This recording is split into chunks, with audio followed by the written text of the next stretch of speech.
first, and then we'll... Come a little closer and lend me your ears. Don't worry, you keep yours while I keep mine. In each episode, we'll dig into the major stories, uncover the truth, and retrieve gems from Yada's blog. We'll discuss what's right, bark about what's wrong, wag our tails at the thrill of discovery, and take you on adventures through the exciting world we live in today. So, fasten your curiosity leash and get ready. Right then, coming to you with another episode of the Yada's Vlog on a Blog. Tomorrow's news, disseminated today. Let's dive in. Oh, I love the vlog on the vlog. It is so much fun. And here we are with a new contributor to the vlog on the vlog. Kevin, this is Noah. And Yes, we're it delighted is. to have you here. You know, I've got to know Noah a bit from...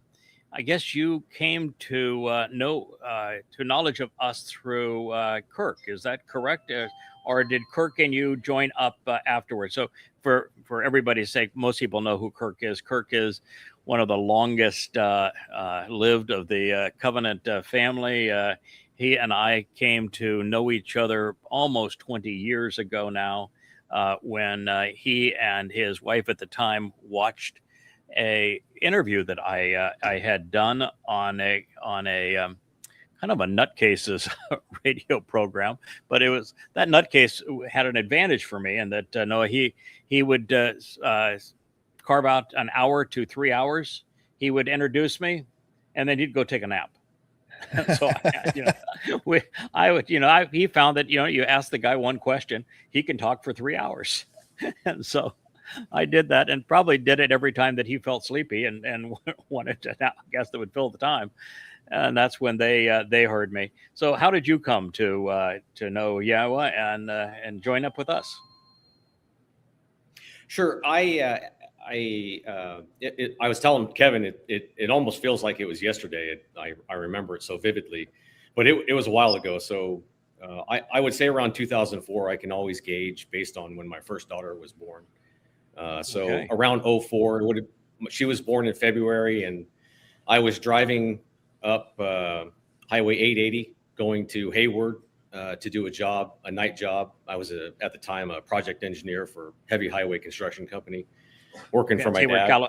Hayward, California. Hayward, outside California. of San Francisco. Yeah. Grew up in the Bay Area. Yeah, okay. Correct. Outside of San Francisco. Mm-hmm. Mm-hmm. Driving up to do a job, and as many of the Covenant family were introduced to you, heard you on AM radio. There was no live streaming at that time or anything like that. I was plugged into AM radio. Had just started to become religious. Started joining a Lutheran church, getting to know the pastor, and all of a sudden, yanked right out of that. As soon as I heard you, I knew that wasn't for me. So bullet. We were pretty effective. It was a gut punch.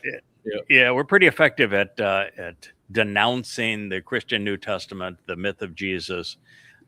We had that stuff down pat very early on, that we realized that there was no correlation of any kind between Yahowah, the God of the Torah, prophets, and Psalms, and the nutcases whose story is told and who wrote that New Testament. They are light and dark. They are good and evil. So we had that pretty well nailed at the beginning. So once you heard me begin to repudiate what was Christianity and speak on behalf of Yahowah, the God of the Torah, prophets, and Psalms, our Creator, that was enough for religion for you. Oh yeah, I was done. Immediately went home. I was done. I went home, told my ex-wife, my wife at the time, that we're done. We're not. Not going back there. I can't. We're not going back to the church. She immediately went to the pastor, talked to him. He told her that I was in a cult, that she should leave me immediately. Okay. Right. She ended up on this. This cult that you speak of here, did they have a secret clubhouse someplace? Because all cults have secret, like hangouts. They have like a cult island. Did that cult ever ask you to give up anything ever ask you for a donation, ever ask you to It change only your gave. life, ever ask you to give anything?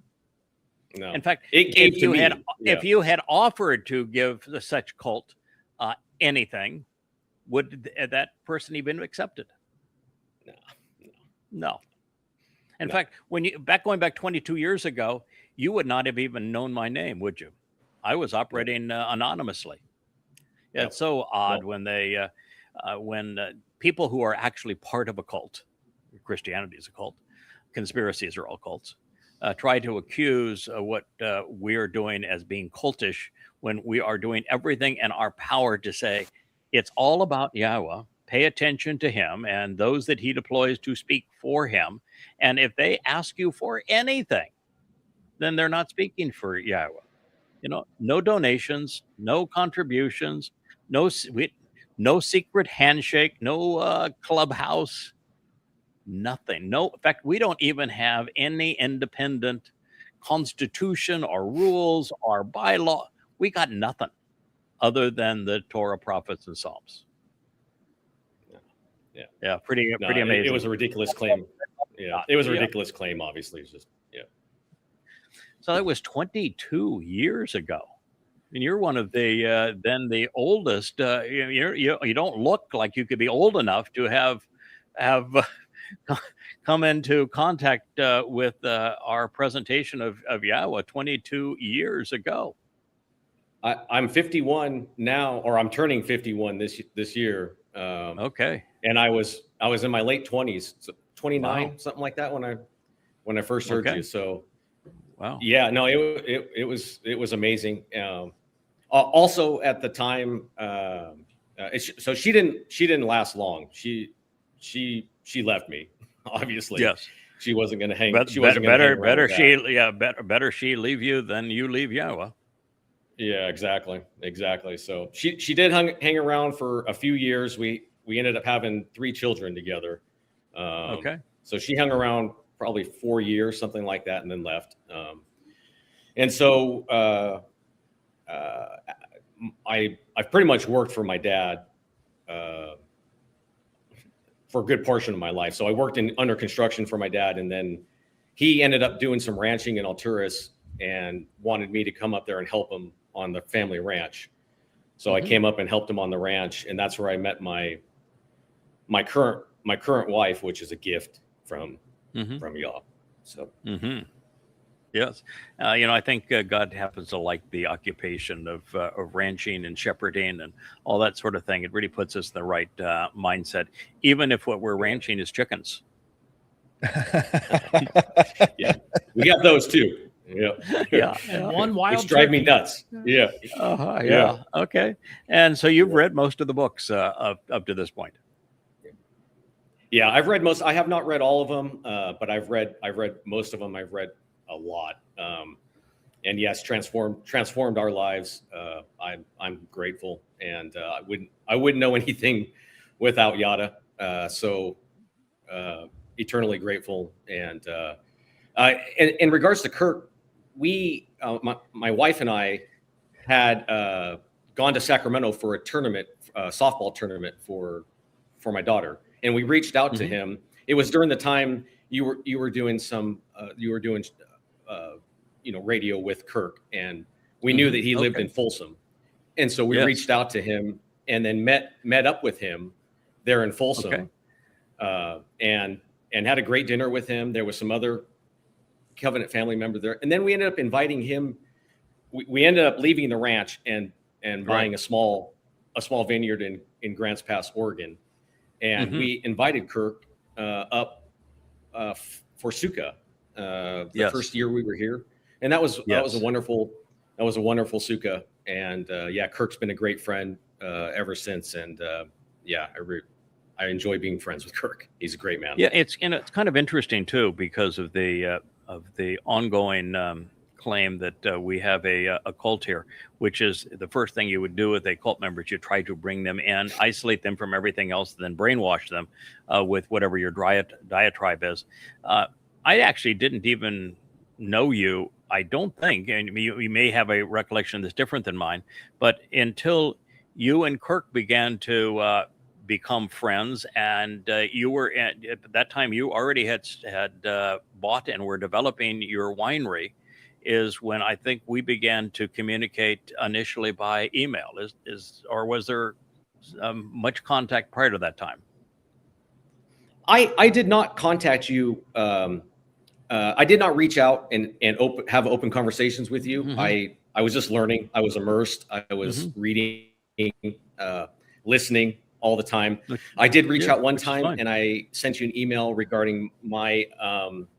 At the time, I was reading Prophet of Doom, and I had mm-hmm. sent you an email, just a comment about Satan's army. Mm-hmm. It seemed obvious to me that was going to be Satan's army with, mm-hmm. and assaulting Israel, and it is, and so that was the only communication you had. And then I reached out to you again when we bought the vineyard and asked for your approval to use Yahowah 5.1. Mm-hmm. Yeah, I remember on that. our labels, which we did. Yeah, yes. Which we did. And you gratefully, right. Or you. Yeah. You wanted to cite something from Yada Yahowah in your label. Yeah. And I thought that was a great idea. And that's reached. That translation has probably reached thousands of people, and it's a beautiful translation mm-hmm.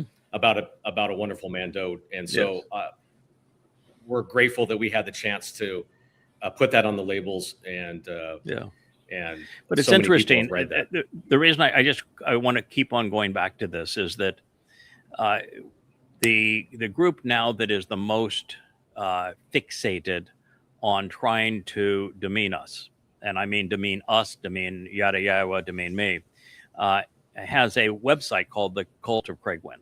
And the only way they attract people to it is they hashtag my name, because they got nothing to offer other than their vitriol.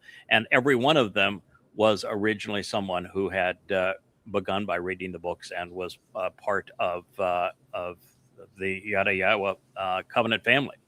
And because of one psychopath, they group, I don't know if it's 15 or 20 of them or 25 of them, there's not much more than that, but they have become very vocal in trying to undermine that which they once supported. And their approach is, they call it the Cult of Craig Winn on Facebook. And as I say, it's actually a crime to use somebody else's name and hashtag it to denounce them. But that's nonetheless, breaking the law doesn't seem to be of much concern to them either. But the whole idea of a cult would mean that there would have to be some kind of an attempt, to isolate and to brainwash those who were part of it. And the second would be to gain from it either sex, power, or money, are the three ways that people gain through cults. And when you came to know us, I didn't. He just lost his internet. But when Noah came to know us, based upon his own testimony there, we'd had no direct contact with each other. And our first actual contact, he wrote me one email regarding regarding Prophet of Doom, which I'd written a long time ago. And the next email is he's off doing a winery and very respectfully asking, can I use one of your translations on the wine bottle? So obviously, I'm not attempting to isolate Noah, nor anybody else who's ever been from the covenant. Never told them what they need to think or believe. My entire message is, this is what Yahowah is saying. This is the best way to understand it and apply it to our lives. You are responsible to him, not to me. I don't have a following. I'm not looking for a following. And not only don't I want anything from you, I will not accept anything from you. I'm just here to share what I have learned. That is my job, is to figure out everything we can be learned about what God said and to convey it as intelligently as possible. And what you do with it is really up to you, other than this idea. I'm not going to take anything from you. Just absolutely never going to ask. And you're never going to have the opportunity to give anything to me.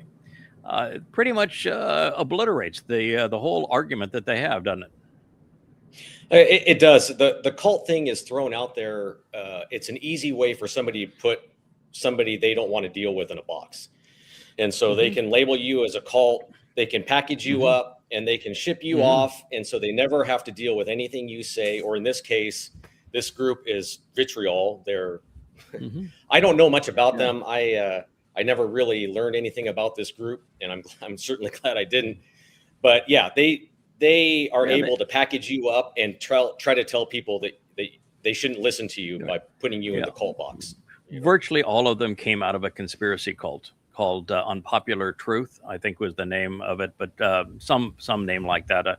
A guy who actually changed his name to lead his cult that tried to do the same thing they're doing, that is to claim that they had written what I had written, that claimed that they were the ones who had discovered this, then twisted it for cultish purposes. Larry Hendricks was the name of this individual. Almost all of them came out of that group, and they've returned to a cult. This one is in the veneration of a mother god. And the thing that is so easy to do today is to disparage somebody. I mean, look at Jews. They are every place, everywhere, all the time. They are being disparaged. They're being put, as you would say, in a box. The box never fits, ever.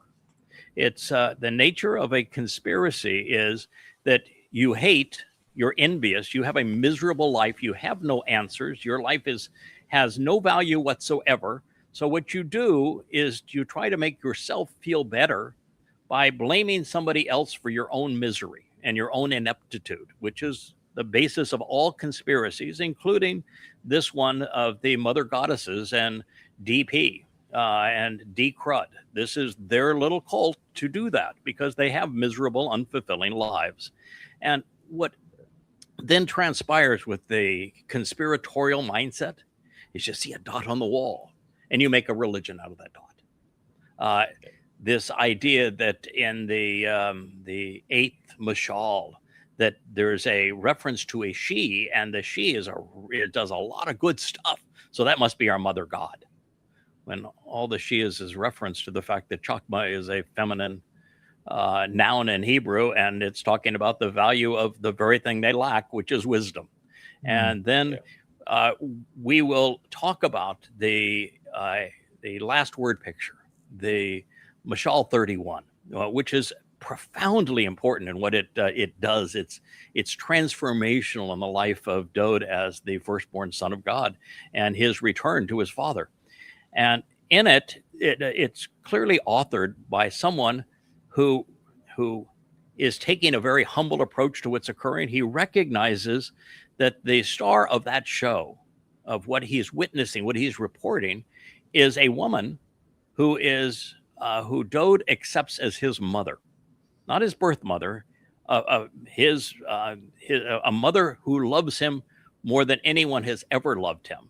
And I am writing that story about what Dowd is experiencing. And as he listens to my wife tell him about what he has done wrong, too much drinking, too much sex, too much thinking with the wrong head, and that he needs to learn to respect women and look inside in their head for brilliance as opposed to just physical beauty, and needs to realize that he's this very firstborn son of God and that this matters, and he needs to get his life in order. And so I write this and I acknowledge, rather than saying in that case, I would have been Boaz. But now under the name Ethan Hajraki, because I wrote it under that name, is Ethan Hajraki. Rather than say that's who I am and now overshadow my wife, I take the more modest approach. This discussion was about she and Dowd. And so I just say, I'm her husband. It's like being FLOTUS, First Lady of the United States. Yeah. Well, this would be like, okay, well, I'm her. Yeah, she's great. I'm her husband. Yeah. So I use the term in Hebrew for husband 3 times, which is Baal. And so, oh my God, he's claiming he must be Satan because, Baal is Satan.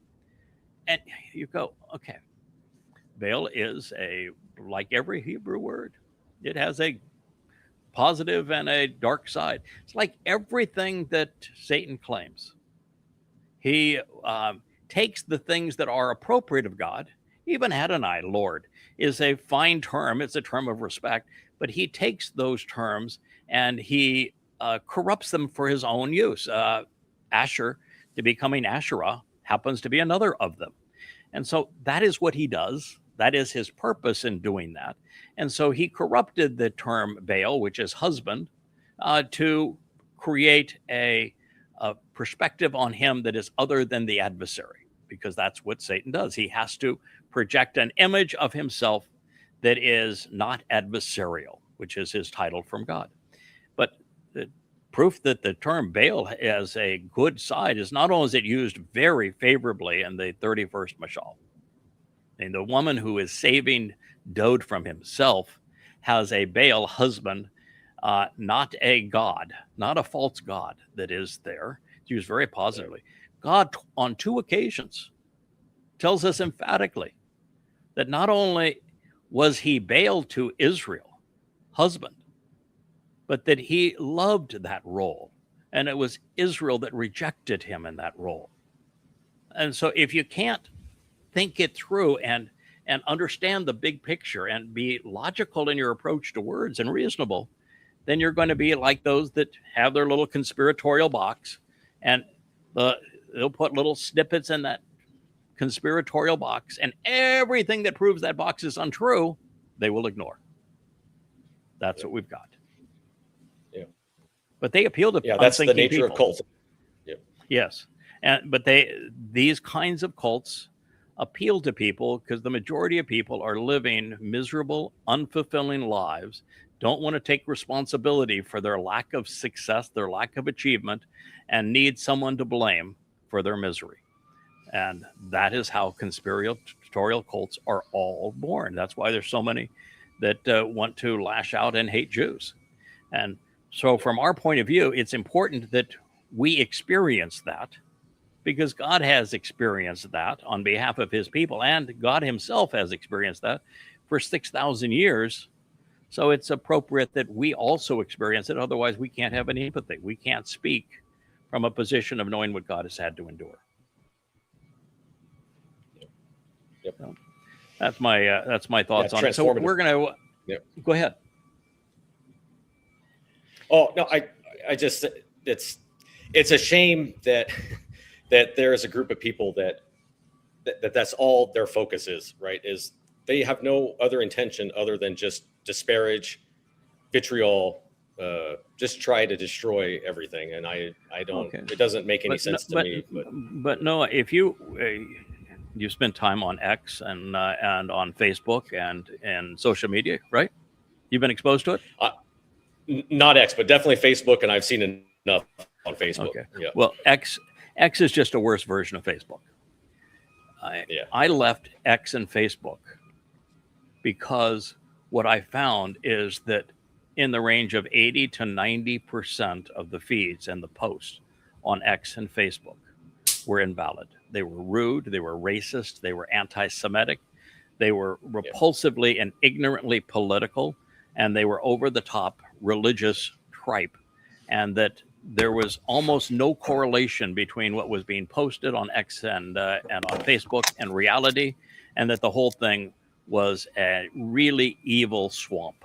And so that's why I left those places. It's a horrible thing. But now, since that's the world's marketplace for opinions, and the overwhelming preponderance of people are conspiratorial, religious, and political, and really desperately lost, well, we shouldn't be surprised that we have one in our little backyard. It seems like infiltration is their MO. I just saw recently there was one that was trying to say things and pretending to be part of covenant, and they just flesh themselves out pretty quickly. So yes, yeah, it's can't stand that woman. Yeah, I think their little Facebook group has the wrong name. See, they would be okay if we are the We Hate Craig Winn fan club. Yeah. You know, they would be okay with that. Just own it. Just own it. Truth, absolutely. Just own it. Just own it. That is their. I mean, the folks that are in there they come from diverse backgrounds. They have diverse. They're not all like so-called mother goddess people. Their one singular mission is they just hate you. They don't agree with each other on anything other than the fact that they hate Yada. I mean, that's Yes. And that's a very good thing, by the way. Not for them, yes. but it is for me, because look at those who spoke for Yahowah. They're all hated, always hated, universally despised. And there's probably no better example than Moshe during his life. His own people tried to kill him multiple times. Moshe finally told God, you might as well kill me, because these people are impossible. I want nothing to do with them. Get me out of this mess. Yep. And so speaking for Yahowah is as popular as Yahowah. And Right. he's not popular at all. And so, if you're going to do this job, you need to know that you have a target on your head, and that virtually everyone that hears you is going to hate you. They're going to despise everything you have to say, and they're going to do everything they can to undermine you, because you destroy everything they want to believe. Yep. So Yep. it takes, the one thing that I would say they all have in common is a lack of reason. They all have to be, they have two things in common. They all have to be irrational, so that they're not able to process information intelligently. And that would be true of all of them. But the other thing is they have huge holes in their lives. There's raging insecurities that cause them to be living unhappy and miserable lives. And the only thing that they know how to deal with that is to lash out and to blame someone else. And so, you have people on that group like this, the woman that you're talking about now. I don't know her from Adam. I've heard the name. I don't even think I could pronounce the name. And the two that preceded her, and the three men who have all lashed out in the last year, I don't know any of them. I mean, I have no contact with any of them. I do not know these people. And yet they have made me the focus of their lives, hating me the focus of their life. I mean, that is a really weird thing to do when you make somebody that you don't even know, that has never done anything to you, never even had a direct conversation with you, and you want to make them the focus of your existence. Something deeply troubling about that. It's scary. Yeah, it's scary. And you're right. That's how you know. That's how you know you walk with Yahowah. There's no lack of people that could care less about my family. I don't even. My dad labeled me a Jew, and pretty much was disgusted. Good. My mom. I don't have any contact with my mom. She could care less about her grandkids.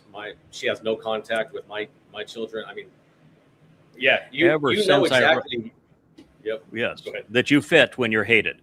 And when I wrote Prophet of Doom and began the 5,000 to 10,000 hours of radio and television that I did in interviews on that book, almost every attack on me accused me of being Jewish.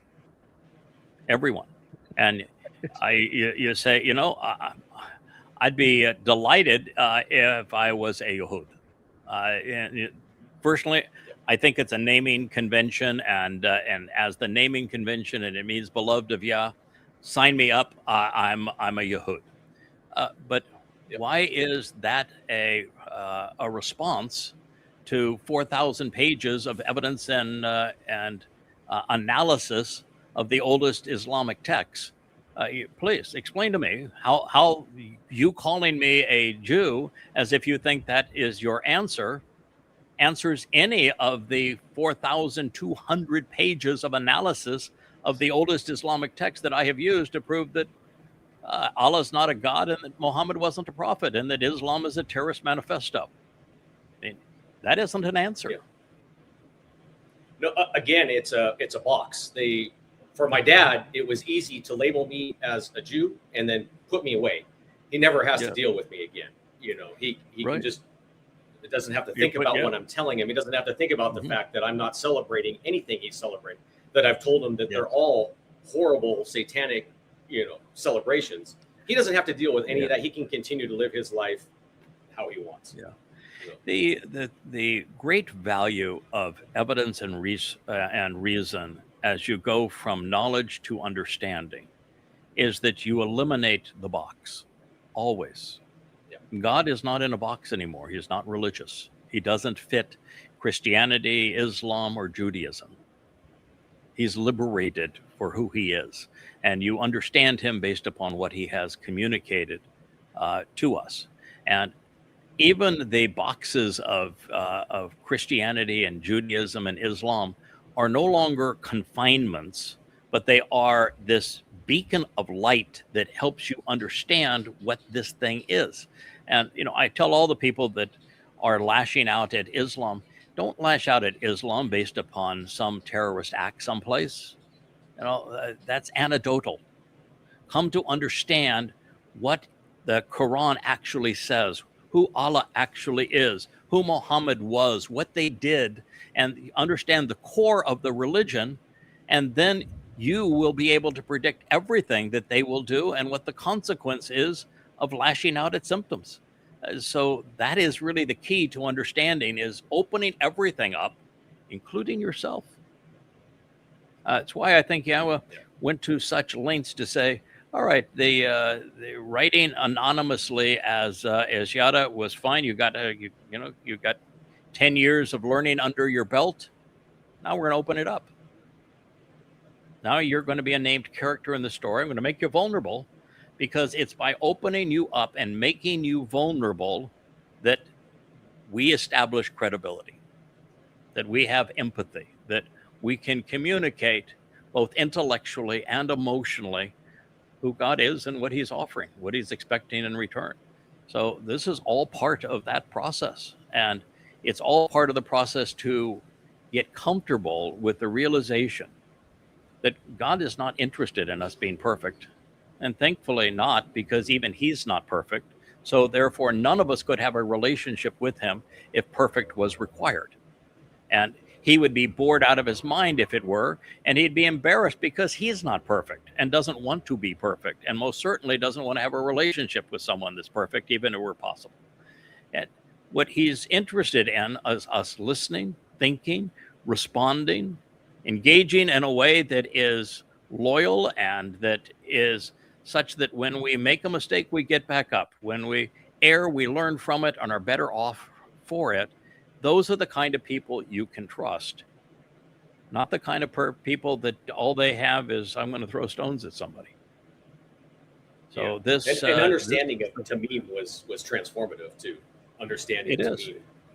Yeah, it's transformative. It takes our whole existence to another level. It gives you a sense of peace, of comfort, of being here and having the camera on, the light on, the background on, and knowing that you're going to be exposed. Are you comfortable being exposed? This is who Noah is. You're happy to show that. Yeah. And where you've been over these last 24 years. Yeah, and for me, I've been ridiculed so much walking with Yah that it does, nothing really bothers, nothing really phases me at this point anymore. I mean, my whole family's ridiculed me, friends have ridiculed me, so I wear it as a badge of honor. You know, as we talked about before, it's how you know you're with Yah. Right. Dowd ultimately had the best and the worst, and then the best relationship with Yah. There was times where he and Yah were, father and son. There are times when they weren't talking, and God was exceedingly angry at his son. And then they came back and they have become best friends and father and son again. But everyone in Dowd's life, his wives, his sons, they all betrayed him. All of them. It's just the nature of this. You don't become set apart. You don't become set apart with a fan club. You don't become set apart by being popular. It just doesn't happen. Right. When we realized that the algorithms on X and Facebook were driven by things that we could never do and should never do, that being popular on those sites required of us something that was hostile to who we are. And we'd have to appeal to either the political, the religious, the conspiratorial, or the anti-Semitic, or just the opinionated dunderhead. And we'd have to use AI as if AI were a thoughtful, rational option to deceive. And when we said, that's not us, and we're not interested in doing that. And oh, by the way, Yahowah's not interested in being popular. So what are we doing here? There is no point to being here. And that's when Joe was able to create a website that replicated all of the benefits of social media with all of the benefits of a library. And we could be a community without having to endure that we realized, let's just go and be on our own. We'll open the doors. Everything is free. Everything is available on yadayah.com. We're not hiding from anybody. We're letting our light shine for all who will see it, but we are not going to promote it. And that hellstorm of social media. It's not about being popular. It's about being unpopular. And on social media, the last thing, God does not want you to defend yourself either. He's happy to defend you, but he doesn't want you to defend yourself. He doesn't want you to take all the critics on X, for example, and to try to fix them. When we have so many experiences with the first one, of course, was when Adam and Chawah decided to ignore his advice and listen to Hasatan, and they did what God said don't do. And when they did that, you don't find God saying, let's talk this over. Let's see if we can come to an accommodation. We can make an arrangement with this. We can fix this so I can forgive you.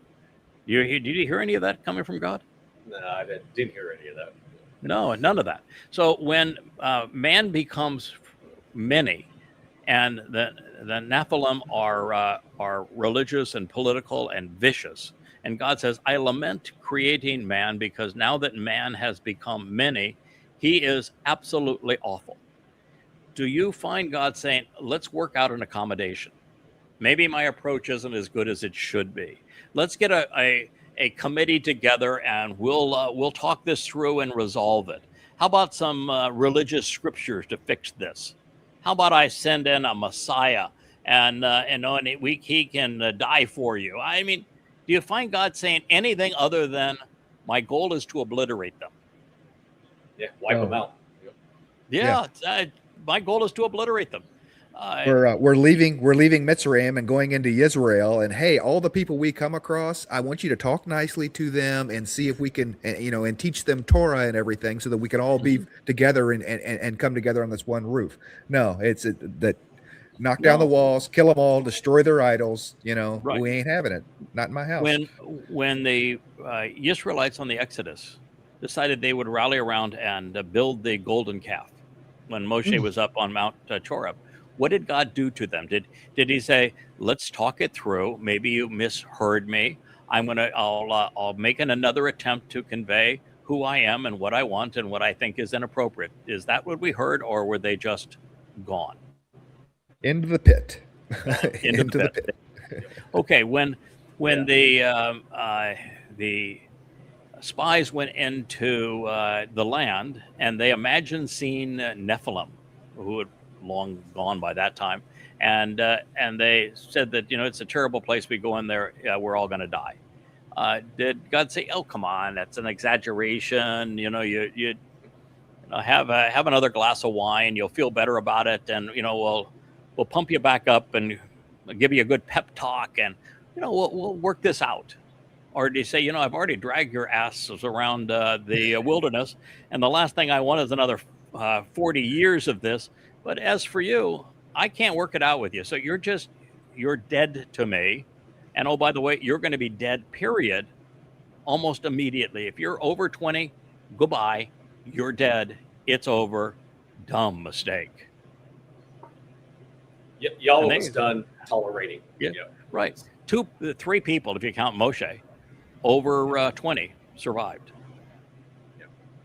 Yep. There was another time when they decided, well, we're going to come after Moshe another time. We're going to threaten to kill him. We don't want any part of this. And Moshe's response that time was, okay, we're going to find out if you're right or if I'm right. And if you survive this, then you're right. If you don't, then I'm right. And the earth opened up and it swallowed them. No voice from heaven. No, let's talk it through, a little forgiveness. It's just one mistake. You'll figure it out. No, That's God's approach to all of this. And that is not what you do when you're trying to win friends and influence people. That's God's approach. Is you can take it or leave it, and I'm not going to accommodate your feelings. And he's going to do it 7 years from now again, too. Whoa, boy, yeah, we're going to go from 8 billion people down to less than 2,000 mortals when he's dealing with what's going to occur in the fulfillment of the last 3 Moedim. And again, there's many, many prophets who speak of the last 7 years and his final assault on God's people and Israel and the belligerents that are coming, as he says he's going to turn them to goo and incinerate them as he transforms the earth back into the conditions of Eden. There are lots of prophecies that pertain to that time. There isn't a single appeal apart from God's people who are the victims. And he says, shub for shub, it's time you come back home.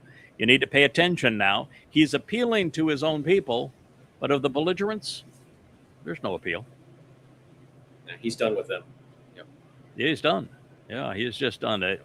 I think Christianity and Islam and Marxism, those 3 religions were just too much to bear. He says, if you're going to create Christianity where you rob my beloved son of every one of the accolades that I bestowed on him, you're going to steal every title that I gave him, and then you're going to rob him of his achievements, and you do that to my beloved son, Christians, you can go to hell, quite literally.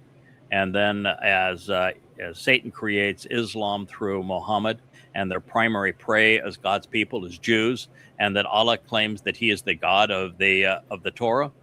Yahowah says, I'm not going to fix that either. I have no interest in cleaning it up, no interest in reasoning with it, no interest in fixing it. They are all going to hell.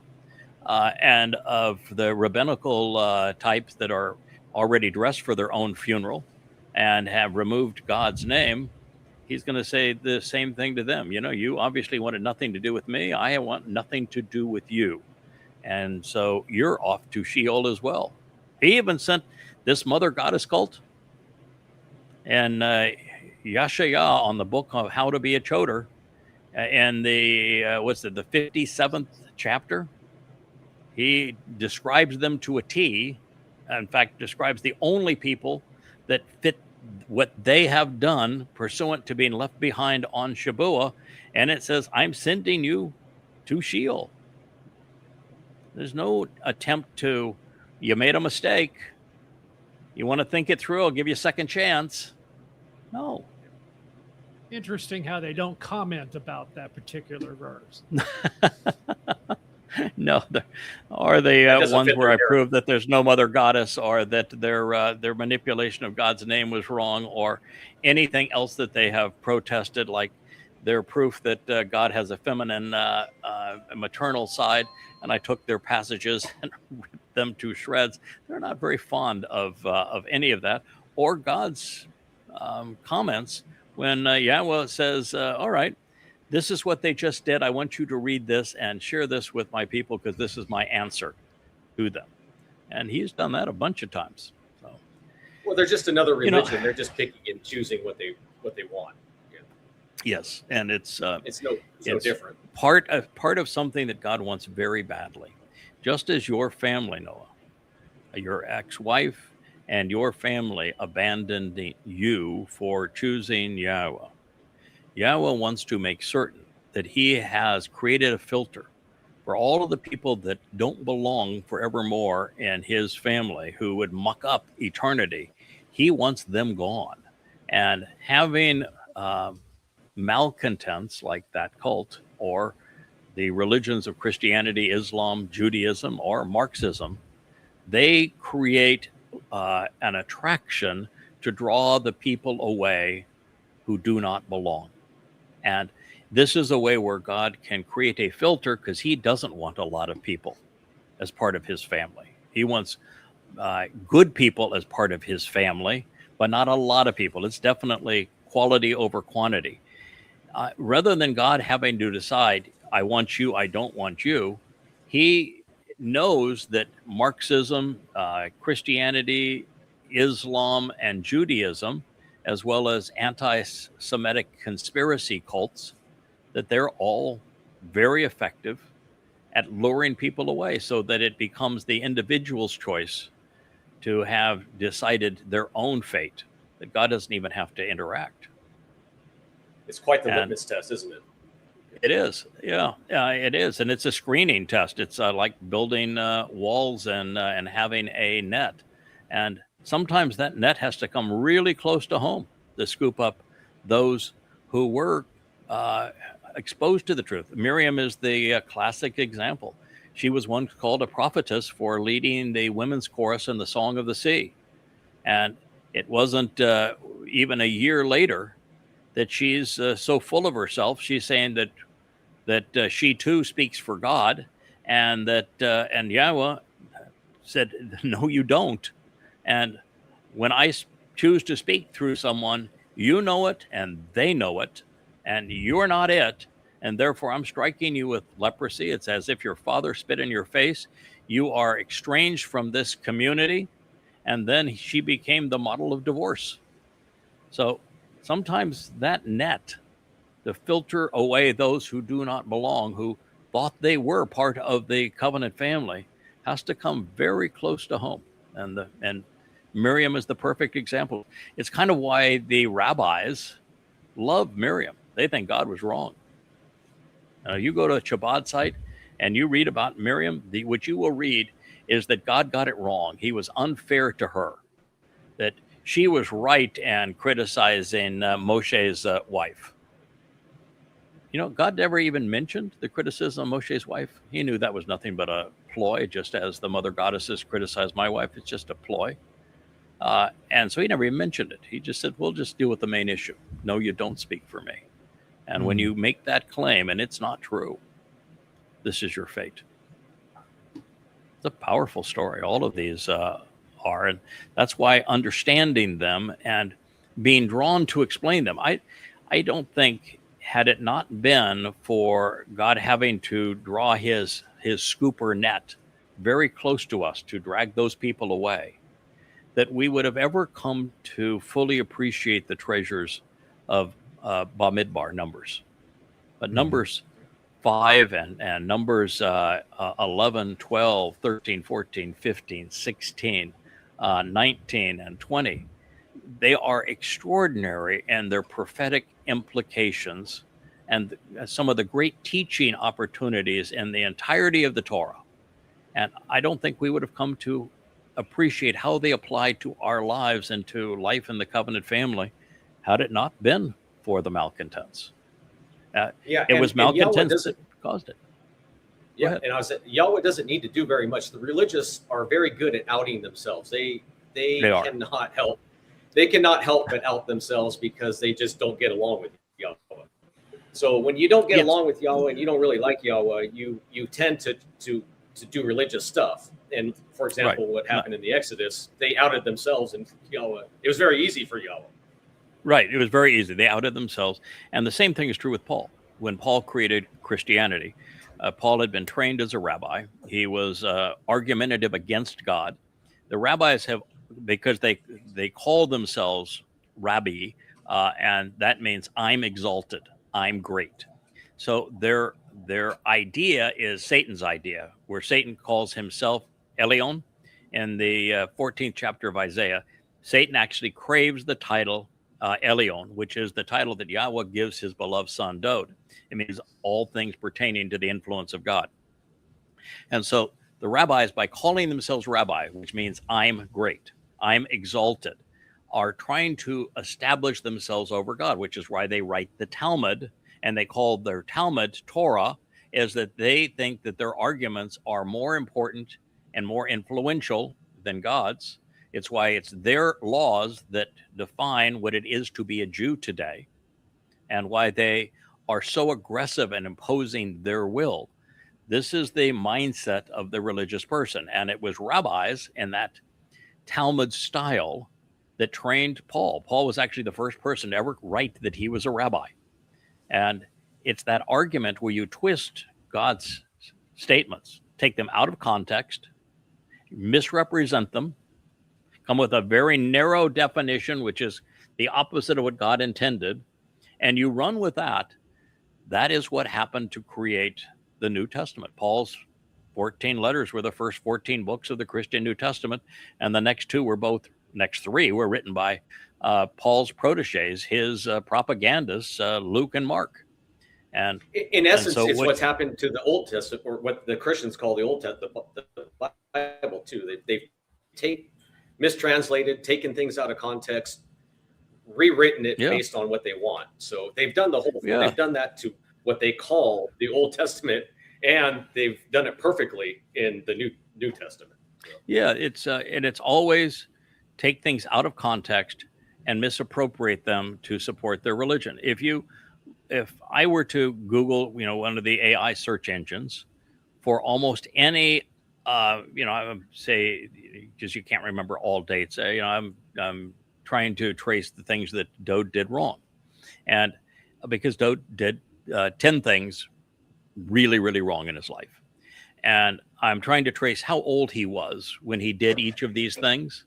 And so, it's helpful to go to one of the search bars, and I use Brave. So whatever search,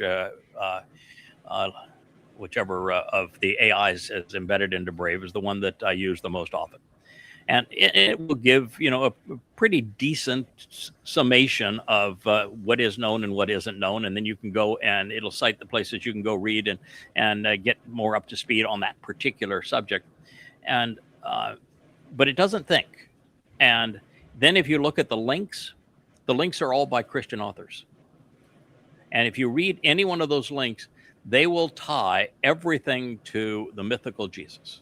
Everything pertains to Jesus. And you just read that. How in the world did you get from this to that? There is no correlation from this to that. The one that I'm having the most fun with right at the moment is after delineating the 10 times that Dowd was bad. And there was a period of life of Dowd where it's not just that he and God were no longer talking. God was as infuriated with Dowd as he was with the children of Israel during the Exodus. That's how bad it got. And so I'm wondering how the episode with Obed-Edom relates to Ethan Hawes Rocky that delivered the cure, which is the 89th Mizmowr. Were they related? And Ethan Hawes Rocky, did he have a genealogy? Was he born as with a mommy and daddy, and grew up somewhere doing something? Where did he come from? And so I've already come to the conclusion that Obed-Edom, since he never had a conversation that we know of with Dowd, Yahweh used him to show how he wanted to bring the Ark of the Covenant into Jerusalem, and to show Dowd that you shouldn't have gotten mad at me when I made an example of the man that tried to interfere with the movement of the Ark into Jerusalem. That was a bad call for you, and I'm going to show you how I can have the Ark properly cared for and moved through this man. But I think Obed-Edom, while a real man, serves as nothing more than a symbol for what Yeshayah would write about in the 63rd chapter about the man from Edom saving many. So since he never talked with Dowd, I just think the name is, he has a name which means worked for Adam. That's what the name means. Obed-Edom means I work for Adam, and Dowd is Adam, so it works for Adam. And that name then becomes the man from Edom, and the end that saves many.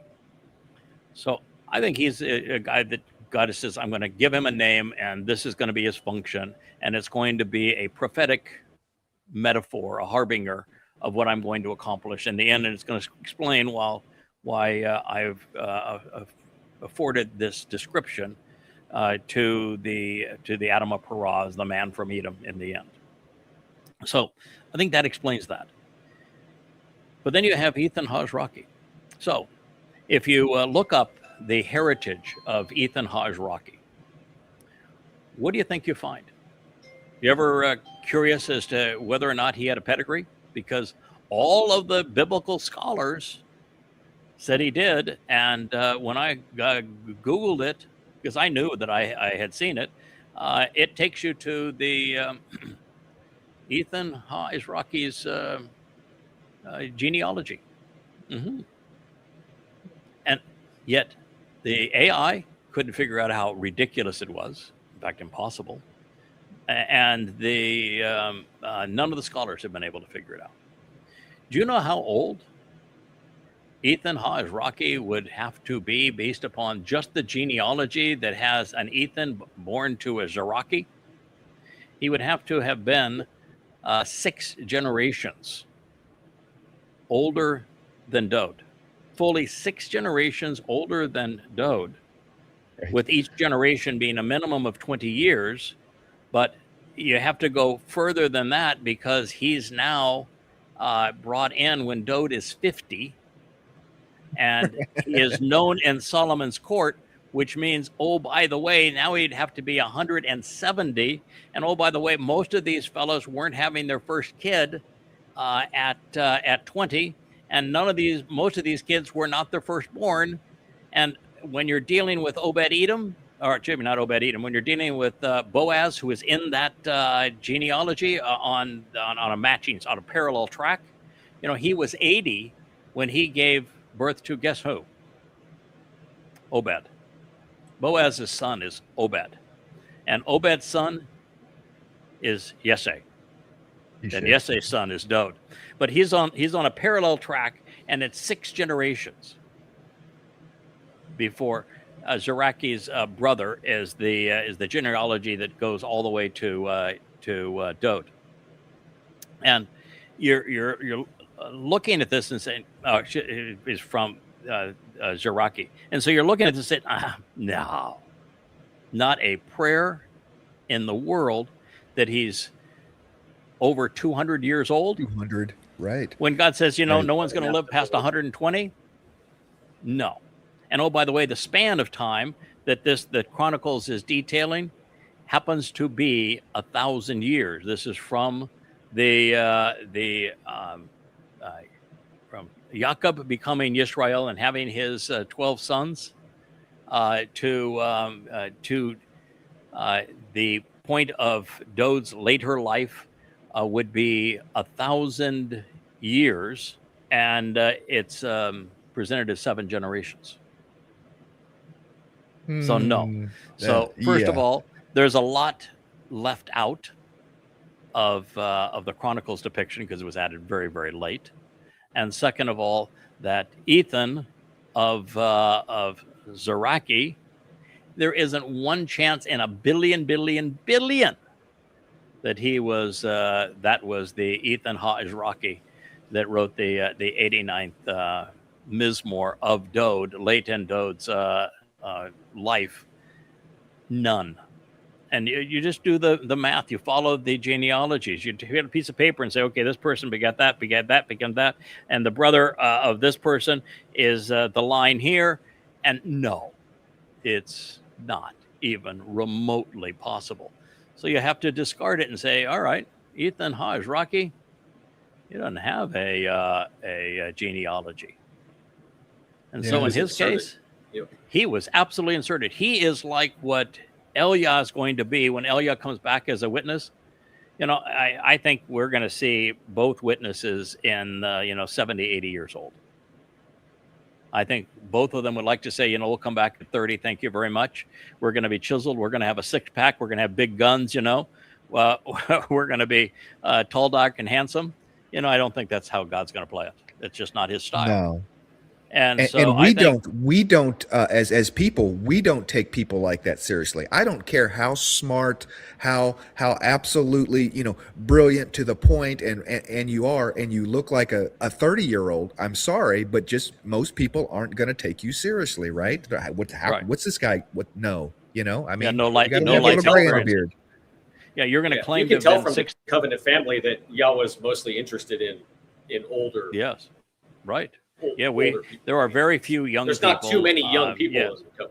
Correct. Yes. Yesterday, Will O'Brien's son, who is a teenager, is a shining example of it's possible, and his son is the real deal. But it is very, very unique to be that. And the Shabuw'ah harvest is mature grain. So that's what we'd naturally see. But it isn't God's idea. When God says, I value people and I see in them what you do not. So God's not going to present the person as 6'4" and chiseled with beautiful hair and a striking physique. That is just not how He's going to present them. That's not God's style. And so I think that Ethan, just like the case will be with Elyah, was inserted at somewhere between 70 and 80 years of age, mature. And I think that Ethan is the soul of Boaz. And I think that Boaz was sitting up there with Yah, watching his great-grandson screw up. And, he's already done this 3 times with Yah. And he was Chanowk. Chanowk was just fine. I think they had a grand time. And the 365, Yahweh took Chanowk the last time, and he reinserted him as Noach. That was a tough damn job. And that was a tough job. That was a long duty stay, and building that ark. You've built things. You were in construction, Noah. I want to tell you, building that ark without major equipment and without a large team of people, that was no easy job. And he had to stay on that job for, when he started the ark at he was 500 years old I guess he was 500 years old when the flood came, but he would have begun the ark much earlier than that, and that's just no easy job. And so I'm sure he had to be working on that for hundreds of years. Yeah, there had to be lots of smashed thumbs and splinters and stubbed toes and lots of times that he was mocked. Boy, would he ever have been mocked. Oh. And so, I'm sure, and then, he comes back again as after the Noach experience. And Noach lives all the way to the affirmation of the covenant and is one of the witnesses on Mount Moriah when Abraham and Ishak are going up. That was his last year. I think that Noach was with Shem when God had cheeseburgers with Sarah and with Abraham. But that was a long life, and he gets his reprieve. He's brought up to Shamaim, and he's not redeployed until Midod. And there is every possibility that Midod was just like Michael and Gabriel, inserted at a certain age, therefore the testimony, and gonzo. A real possibility that's the case. Boaz had a life. Boaz grew up to be the poobah of Bethlehem, the heartland and the breadbasket of an emerging Yisrael, even before it was really a nation. And that's when he met Ruth and became the ultimate covenant love story. But I think he had a full life, and I'm sure that was a really, really good life. And everything we know about that life, that was a really good life. And so I'm at this point, just 3 generations before Dowd is born, and probably just a generation before he's born is when Boaz checks out of that life. And so he's been up there for a number of years with Yahweh. They're all hanging up. They're watching what happens. And they're looking at each other and saying, I know. You want me to go back down again and fix this, don't you? But look at the size of the mess now you want me to go down and fix. You sure about this? This is a really big mess the two of you have made this time. This is a big damn ask. All right. I love the kid too. I've known him for a long time too. I'm in it. And we're in it to win it. We're going to go down, and I'll fix it. And everything depends on it. Yeah, everything depends on it. I get the same deal. Ruth comes back with me, and we'll go down and fix it. But we're not going to do the whole thing of you're going to be born of a mother, and you're going to live till 70 years old, and you're going to be somebody that no one's ever seen, and then you're going to waltz into the palace one day and say, kid, I got a library for you, and I got a song that I wrote with Yahowah for you. And that ain't going to happen. Come on. So let's not pretend. Let's go in and get this job done. I'm ready to go. Deploy me. And I think that Ethan Hawes-Rocky as Boaz, so the soul of Boaz, which was the soul of Chanowk, which was the soul of Noach, was deployed, probably appearing some 70 years of age, maybe 80. And he walked immediately into Dowd's presence, but first he let Ruth speak. And the 31st word picture, Mashal, is me writing what occurred. I'm a stenographer. That's why I refer to myself as Baal, the husband. I'm just Flotus, the guy off to the side. I'm writing what I'm witnessing. And she gets his attention and becomes the first parent that he has ever experienced in his life. And she's pretty good at it because she gave birth to the soul that became Dowd as Noach's wife, because Dowd was Shem. She was the setup. She set him up. She was the setup. She did a marvelous job, and I'm sitting off to the side and I'm writing down what all that was said. And then I say thank you very much. And I've said I've come bearing a gift for you. You don't know who I am, but I'm going to introduce myself to you. You would know me as Chanowk because you've read the Torah. You would know me as Noach because that's an important story in the Torah. You might recall that I was with you as my Dowd. That would have been 400 years ago. But you would know me best of all as your great-grandfather. I am Boaz. But I'm not just your great-grandfather, son. I'm also going to be your father. Because this was not your first life, and this will not be your last life. And so you're looking at your mother. That's who you have just listened to. You would know her as Ruth.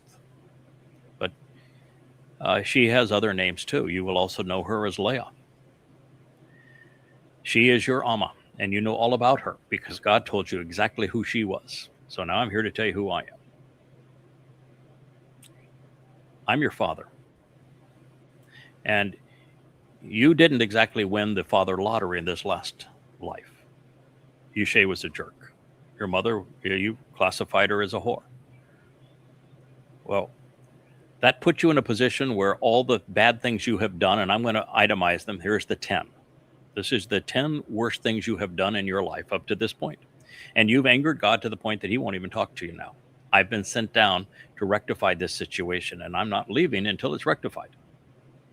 So I have been here for a matter of a month, kind of watching all this transpire.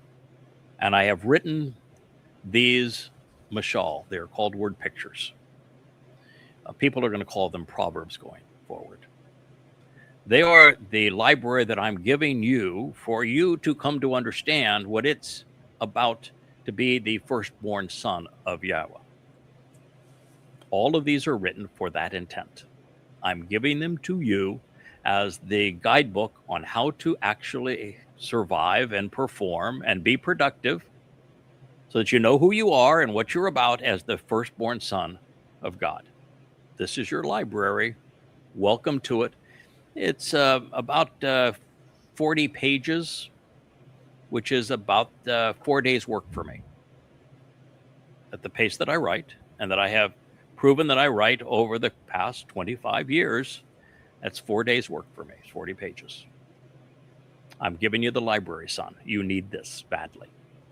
Now, I've co-authored this with Yahowah. I've just come from him. You may recall him. He was the God that anointed you a long time ago that you are now lashing out at, that won't even speak to you because you've been such a little snit. he has not given up on you. So it's my job to get you back into that relationship. So I'm going to read it to you, and I'm going to leave it with you. And I'm going to hang with you the next 10 years of your life, son. And you're going to grow up. And you're going to get your act together. And guess what? You're going to be a prophet. Every one of those Mizmowr, the songs that Dowd wrote, they were written the last 10 years of his life. And we worked on them together. We taught him how to write. He wrote them all at that time. And he left in the mindset where he could serve in the Passover as the Passover lamb in the next life. Ethan Haas Rocky, he was a full-on adult insert, just like Yada and Elyah are going to be in 2030 on Passover when they arrive. That's the conclusion that I have in studying the story. And, you know, the beauty of studying Yah's testimony, Noah, and you've been with me now for 22 years, so you have certainly witnessed this, is that you read, you think, you make the connections to understand, and you share what you have learned. And if you need to refine that going forward, you do. But you share what you've come to know, and you explain it, and you lay it out, and you let it simmer among the covenant family. And in this particular one, I came to this conclusion 15 minutes before the show began, maybe an hour. From farm to table, right? Yes. Yeah. But you tell me where this one doesn't resonate with everything that we know to be true about how God operates.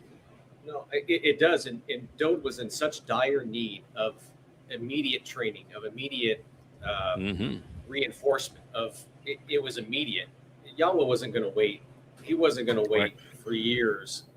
No, for this to happen. No. It was a need. Waiting was doing no good, Noah, because when you look at and you create this list, this was the thing that was an eye opener for me. I began with Dowd's first mistake, which was when he began to run from Saul as opposed to standing his ground, recognizing that Saul could have taken every army in the world and come against Dowd, and Dowd was not going to be injured. Just God not going to let it happen. And so, you know, when I wrote my books against Islam and I received thousands of death threats, I realized there's just no reason to duck. There's no reason to be concerned. You don't need a gun. You don't need to go in hiding. You don't need to have an alternative. You don't need to do any of that stuff. You're going to stand up for God and do what he wants us to do. You're set. So Dowd should have known that. All right. So that was but God did, and Dowd did speak together. They communicated together during his 20s when he was on the run. You know, from about 20 to 30 was when this was happening. There were times, however, towards the end of it, where Dowd went crazy, dude. And he actually started drooling on his beard and scratching at doors and pretending to be insane, and may have actually gone over the edge occasionally and made himself a vassal of a Philistine. It got to be bad. But, you know, that wasn't the end of it. Right after he became king, he's still down there in Hebron, and the Philistines have taken over Bethlehem. And he sends his best, strongest warriors, his most Gabor, down into Bethlehem to give him a damn drink of water because he missed the taste of it, to run that gauntlet. And God says, you spill that out on the ground because that's blood. And so they're not doing good at this time. And it just gets worse every move. And then we read that he comes from Hebron into Jerusalem, and he already has 10 concubines and 7 wives. And we're told he took a bunch more. This is just not healthy. God didn't give a hoot. In fact, even God says, if you wanted more wives and concubines, I'd have given them to you. But I'm here to tell you, if you need if 17 wives and concubines isn't scratching your itch, then you've got an itch that isn't going to be ever scratched by having more, and more is going to make it worse, not better, because you're never going to respect women or what the value of a woman if you think it takes 17 to scratch your, and you can't even get satisfaction from 17. You ain't going to get satisfaction from 70. It seems like classic depression symptoms, but like you said, without adversity, we don't grow, right? And so this might have all come way too easy for Dowd up to this point. Now I acknowledge, he was chased by Saul, but like you said, but I'm not so sure it was easy for him when he became king, and of course that's the next episode is Bathsheba. And by that time, he was hedonistic, he was a sluggard, and he was a drunkard. He had really tumbled into, well, I'm king. I got the big palace. I can send my boys out to fight, and while they're out fighting, I can nap during the day and be a voyeur at night and steal their wives. That was really, really bad. So it wasn't that things were coming easy to him. It's this that he fell prey to what so many fall prey to when they have absolute power in their realm. Was not good, and I think that Dowd's trouble and not being able to stand up to King Saul, and the fact that King Saul wanted to kill him, and then all of these things that happened subsequently, was that he did not have a mother and father. And just because you have a birth mother, because you come through a birth canal, doesn't mean that you have a mother. He spoke of the unnamed woman that was his mother as she was a whore. And we know that Jesse was a jerk. He had no value whatsoever. He abandoned his son. And thank God, because he would have been a horrible father. So Dowd didn't have the counsel or love or support or nurturing or guidance or the example in his life of a mother and father. So he never came to respect women.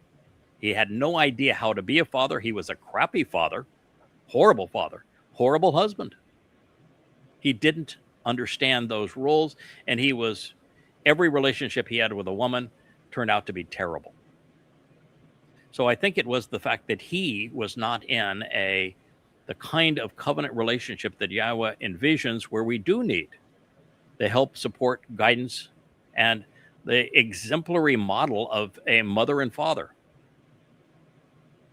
And so that's why he fell. And then, so the Bathsheba thing is just tragic, because not only did he steal another man's wife while he's being a drunkard, a hedonist, and a sluggard, he then has her husband, who was a very good man, named the Light of Yah, murdered.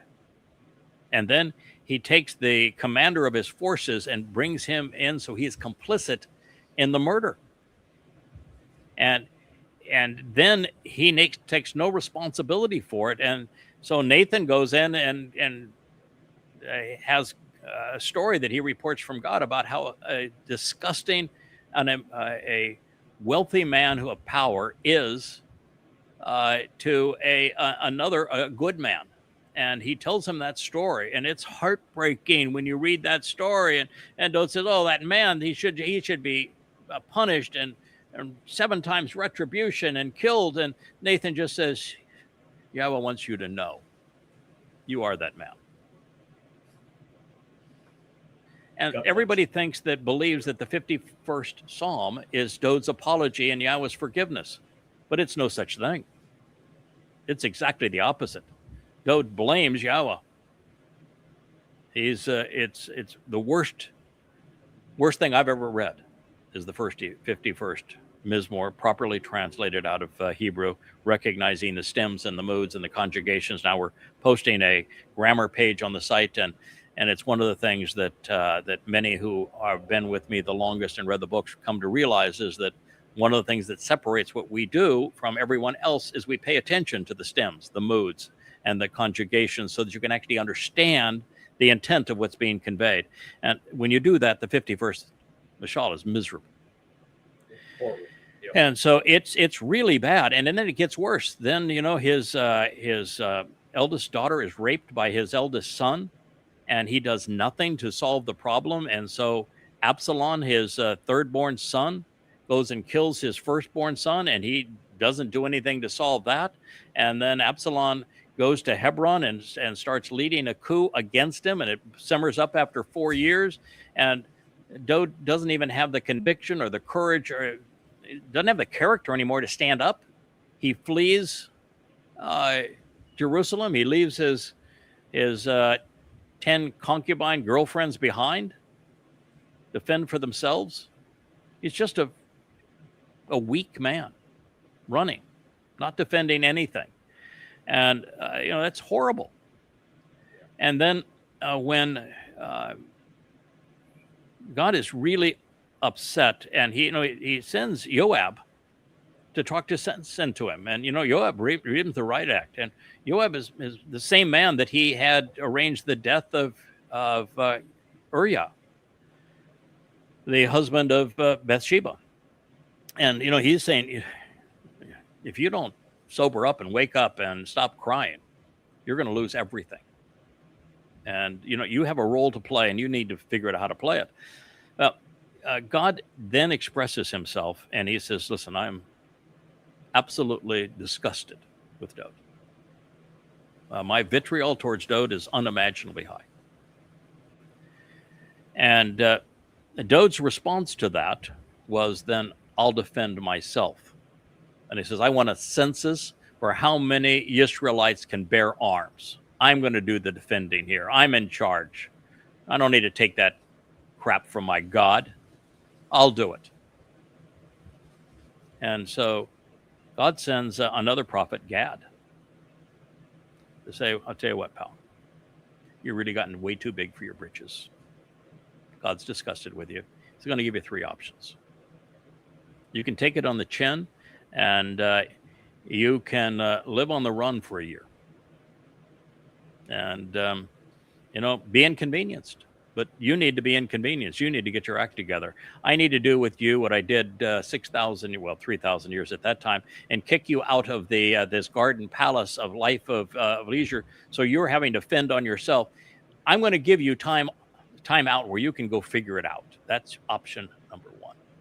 The other 2 options, I'm going to put a famine on the land that you plagued, or we're going to actually have a plague. Your choice. Pick one. And rather than being inconvenienced and having to grow up, he picked the plague, and thousands of Israelites died. And at this point, that's where we were when Yahowah and Boaz were sitting side by side, looking down on this and saying, oh my God, this is a real mess. I suppose you want me to go down now and fix it, don't you? Okay, well, if I'm going to go down and fix this, then I've got to come bearing arms. And my arms have always been words. So we're going to need some words wielded wisely here, God. What do you recommend?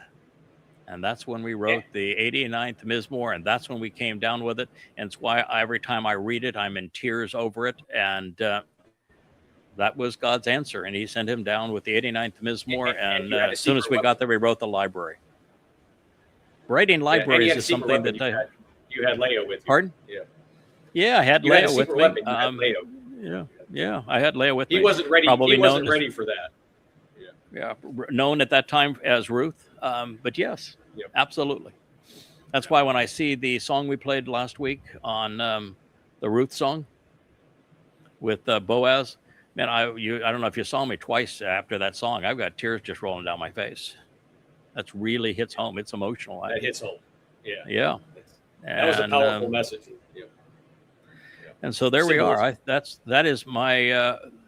I think that's how it all played out, and I think that the reason I earned Dowd's trust, the first person that he actually listened to, because he didn't listen to Joab, he didn't listen to Nathan, he didn't listen. Yahowah wasn't talking to him, and didn't listen to Gad. And so he sends me and a 70 or 80-year-old man with a sheet of paper. And while I was there, I took 4 days out and I wrote the mashal. I think I could have done a better job if I had 8 days, but we did what we could do. and I handed them to him, and I said, I'm going to read now the 89th Mizmowr to you. And we're going to read it over and over again until you cry as much as I cry when I read this thing.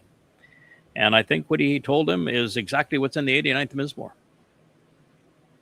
That this is not our last go together. This is what you're going to do. And when you do this, I'm going to be with you. Yeah, you're not going to be crucified alone. If I can do it as an old man, you can do it. And you're not going into hell either by yourself. I'm going with you. It's hard to imagine a state of a man that had such a close relationship with Yahweh in that state of despair. Yeah. At that point, you're going to do, at that point, you're coming back with full knowledge. It's one of the things you talked about at the beginning of this program is if you're considered as an adult, then you're coming back with full knowledge of where you've just come from. When Elyah and I enter Jerusalem and stand atop the Temple Mount at 70 years old, we're coming back with full knowledge of everything we've experienced in Shamaim and with Yahowah, and we're going to dish it out to the extent that people can process it. We're talking 7 dimensions. They're in 3. We have to dumb it down, but there's no learning curve at that point. There was no learning curve with Ethan Harzraki. He came back with full knowledge. And with full knowledge, he's also in the 7th dimension. He knew exactly where this was going to go, and that he could say, just as the 89th says, that it's Ethan that takes down Rahab. It's Ethan that wears away the aggravating nature of Yisrael as the surging waves from the sea, and he's the one who brings down Rahab, Satan incarnate, and finally does him in. And he is the one who is crushed on Teruah. And so you can tell Dud, listen, I'm not talking to you as just another prophet who's going to share some words with you, and that's all he has because he has no skin in the game. I've got skin in the game. Yeah, I'm going to experience it. Right. Yeah. You were my project when I was Chanowk. You were my son when I was Noach. And you are my great-grandson when I was Boaz, and you will be my son in your next life with Ruth. And we're going to be with you every step of the way. This is what you're going to do. And then when the whole world besmirches you and they rape you of your dignity, and you have to endure that for 2,000 years, that after you finish the job and were true to your calling as the firstborn son of God, and the whole world creates religions that renounce you and steal what you have done, I'm going to be the guy that comes to your rescue again. I'm going to restore your dignity. I'm going to restore your name. I'm going to make it possible for you to come back to a remnant such that you can be king forevermore. And I'm going to purge them with my own sacrifice for you. Yeah.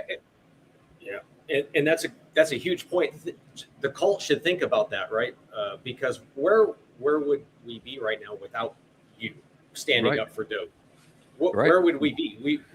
We wouldn't have any of this. We wouldn't be. The world would have devolved. God would have put in no buffers. Right. The world would have devolved. There wouldn't have even been the Jesus cult would not have emerged because Dowd would never have returned to fulfill Pesach.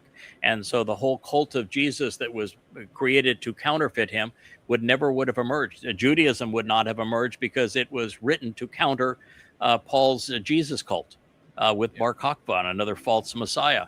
And without that, there is without the Talmud and Rabbinic Judaism, there is no Islam because it's the basis of the Quran.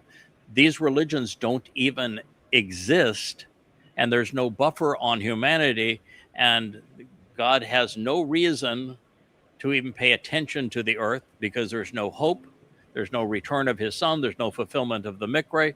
It is over. He's checked out. And the planet devolves into lifelessness. That's what happens. We're not even here to tell the story. Yeah.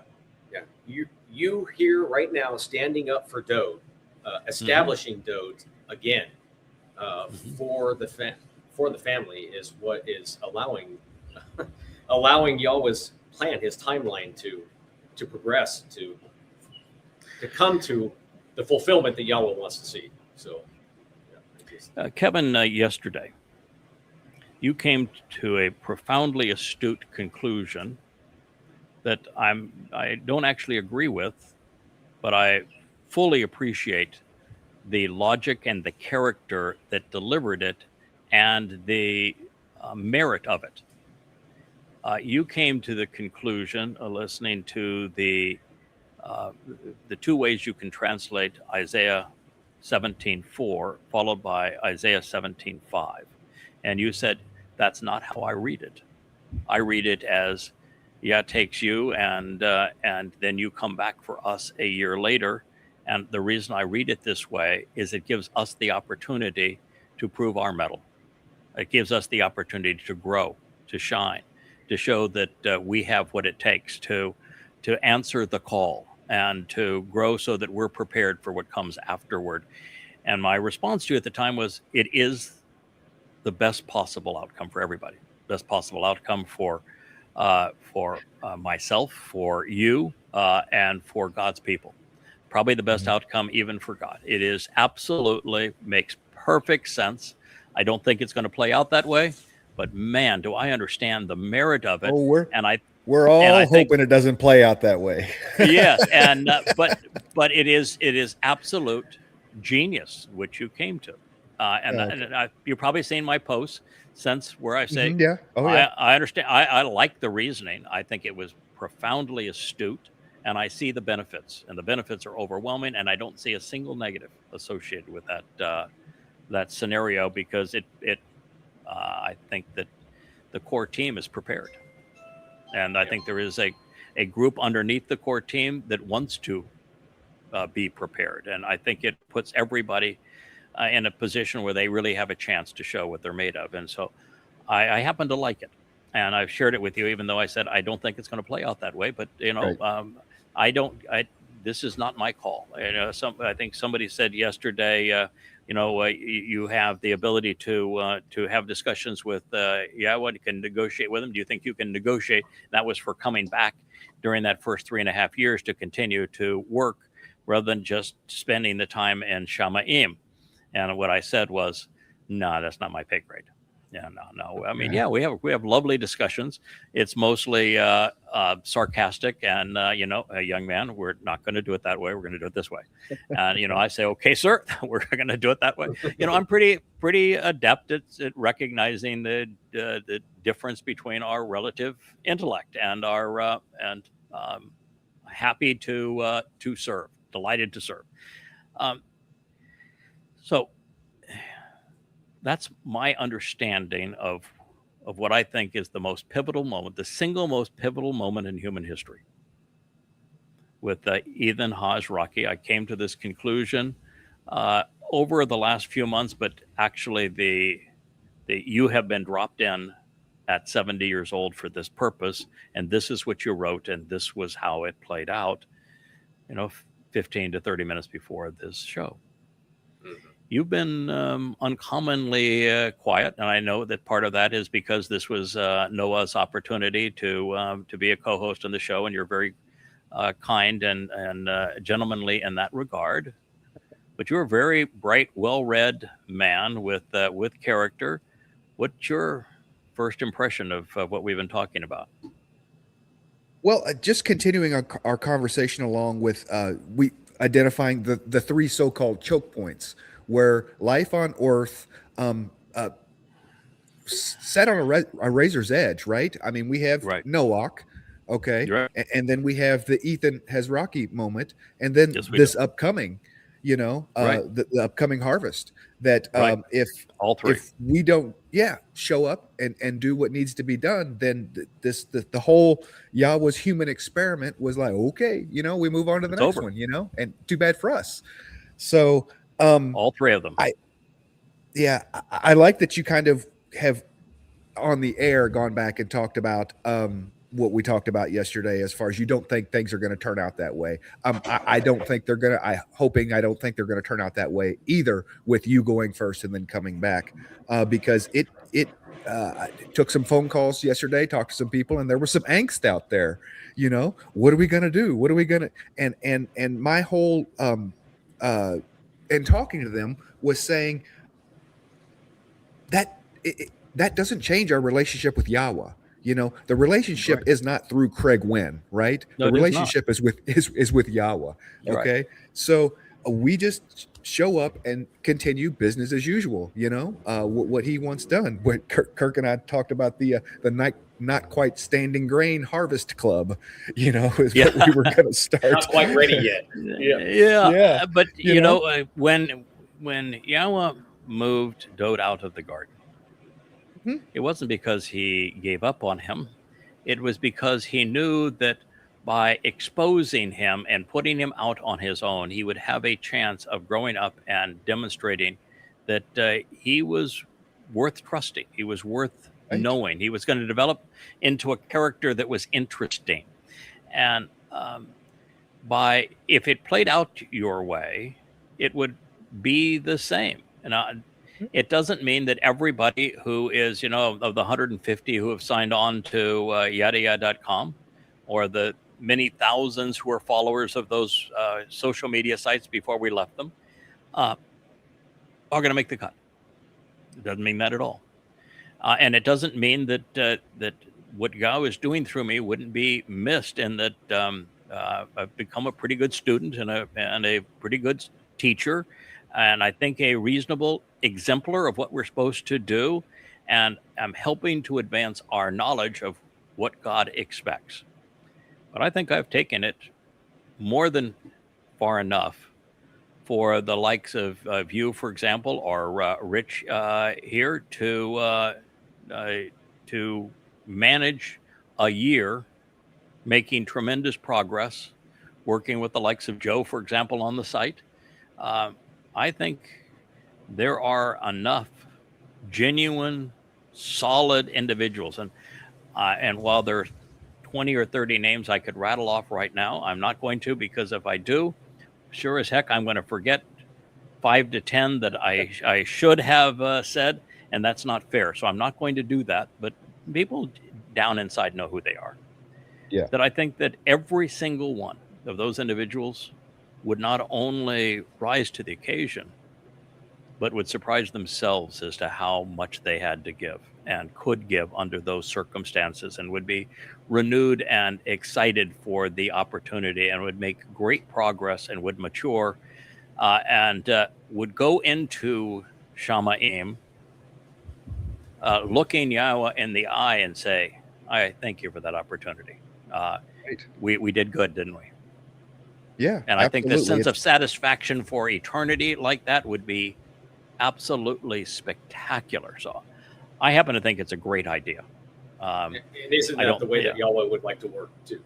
It is so, it's like anything that you hear that is exactly like Yahweh would like to work, and you say, I think that's actually grand. Pretty good idea. Makes perfect sense to me, completely resonates with me. But the only evidence I have for it is a unique insight into Yashayah 17 that is a very different kind of insight into it. And that's probably not enough for me to say I'm going to endorse this, but I am going to speak about it because I think it's brilliant. So I guess your answer on the other, which was my question today, is your impressions of these conclusions on Ethan Ha'izraki and his name and how he plays into the story of Chanowk and Noach and Boaz before him, and Boaz after him, and now Yada as the final Saroa and the Nakar and the Choder.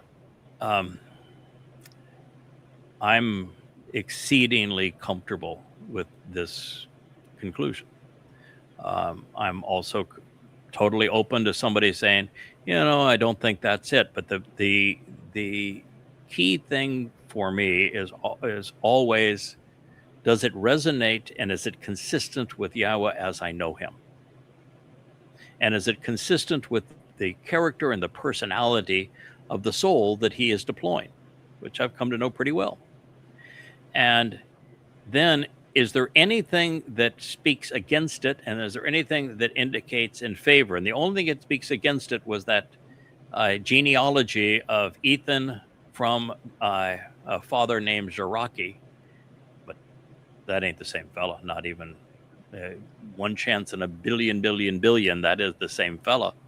And so now when you know that that's all you got nothing. And Right. now we have a man who co-authored the single most important piece of literature since the Torah, and delivered it to Dowd, and wrote the Mashal, and stood off to the side to let his wife speak to Dowd as a mother, and then all of the connections to Ruth and to Elyah, and throughout the story through Boaz and what he would represent, all fits like a glove, doesn't it? It does. It does. And I am so much more comfortable with the insertions from Yah's perspective, from the way I would expect Yah to be, than I am with folks. I understand it may become necessary from time to time for someone to be born and then to grow into a role or something. You know, I get that, but I am so much more comfortable with the insertions. I mean, yes, I am. Hosha's story where Yahweh says you're gonna go, you know, not necessarily volitional, okay, you're gonna go marry a temple prostitute, you're gonna have children, these are gonna be the children, so that when I speak through you, that you understand where I'm coming from.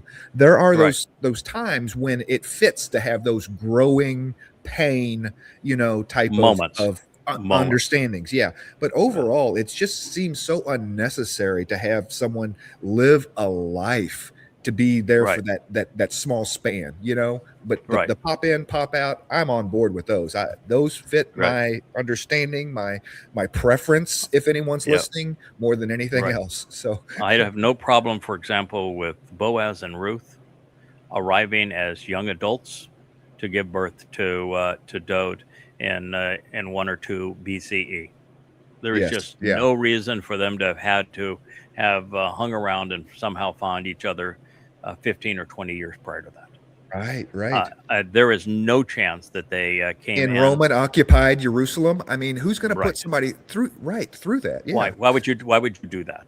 And there would be no reason for them to hang around even a day after it's all fulfilled.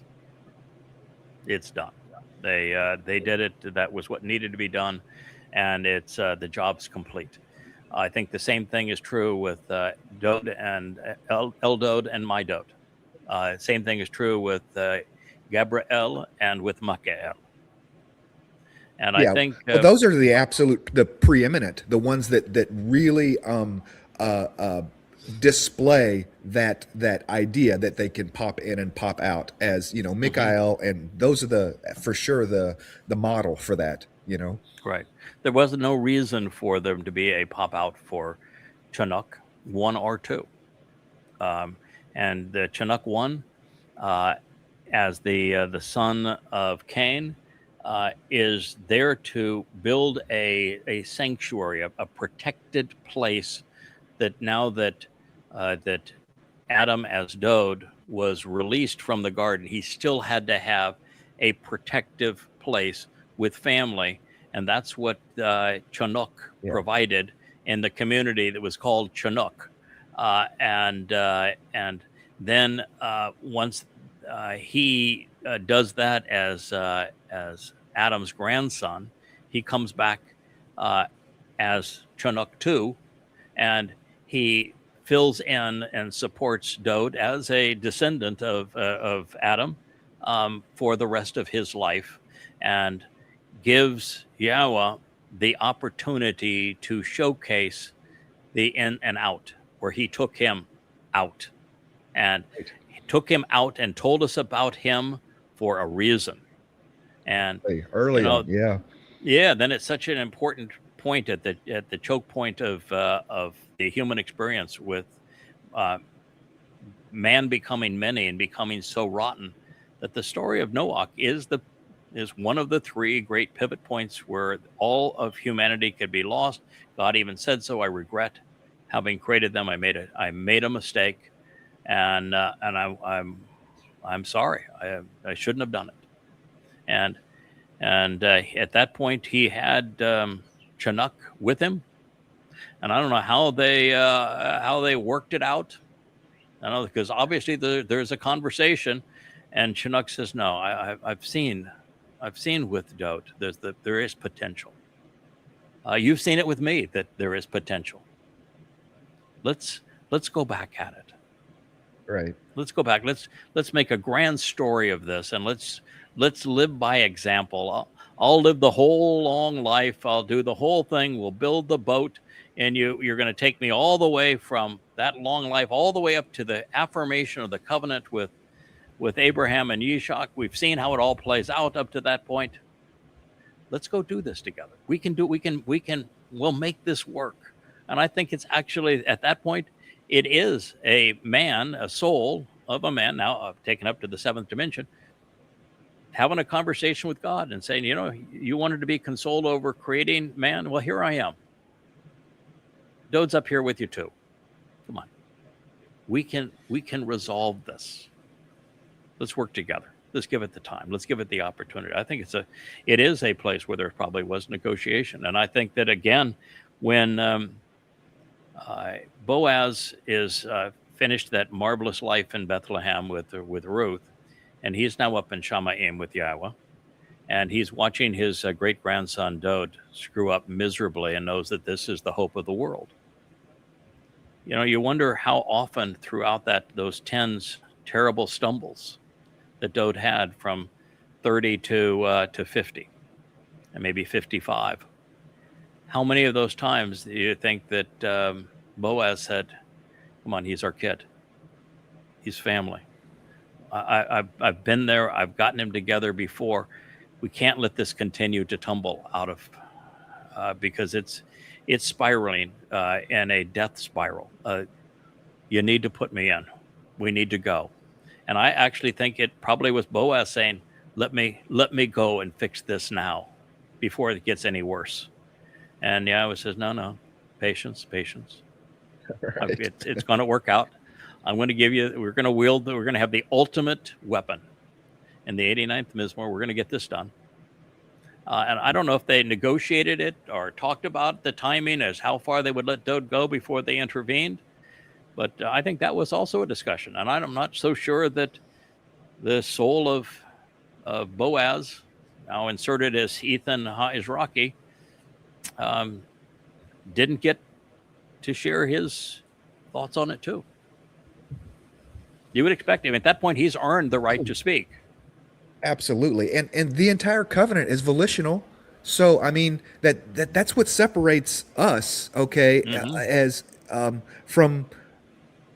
There's the idea of cherub, cherubim, malak, and Saba. Okay, the Saba don't have a choice, and right. We can still be malak as covenant, right? We can still be messengers, witness. But yeah, we can. We're not cherubim. We're not cherubim. We're not Saba. We're not part of that, no choice hierarchical organization. So, right. So in order for it to be volitional, we have to have those conversations. We have to have those agreements. Yeah. Okay, I would say though that while that's all true, and I celebrate that, I think there are self-imposed constraints on free will. I have imposed constraints on my own free will. When someone said yesterday, well, we had that conversation with Will, who I really respect. I think Will's very, very bright. What a great man and character. When we had that conversation, and I think it was during the show, he says, you have the right to negotiate with God. You have His ear on this, and you want to come back during that 3.5 years. He will probably listen to you. And I said, no, I'm not going to. I mean, I'm going to say this is what I want, and I'm going to plead my case, and then we're going to do what He wants. That's just it. We're not going to have an argument. He would be disappointed if I didn't plead my case and say this, because I've got a lot vested in this. But he also knows that he is going to make the decision as to what he thinks is best in this case. And there are a lot of things that are pluses and minuses of that deployment. And we have a lot on the line, and he is going to make that call. I'm not going to try to persuade him. I'll share this as my thoughts.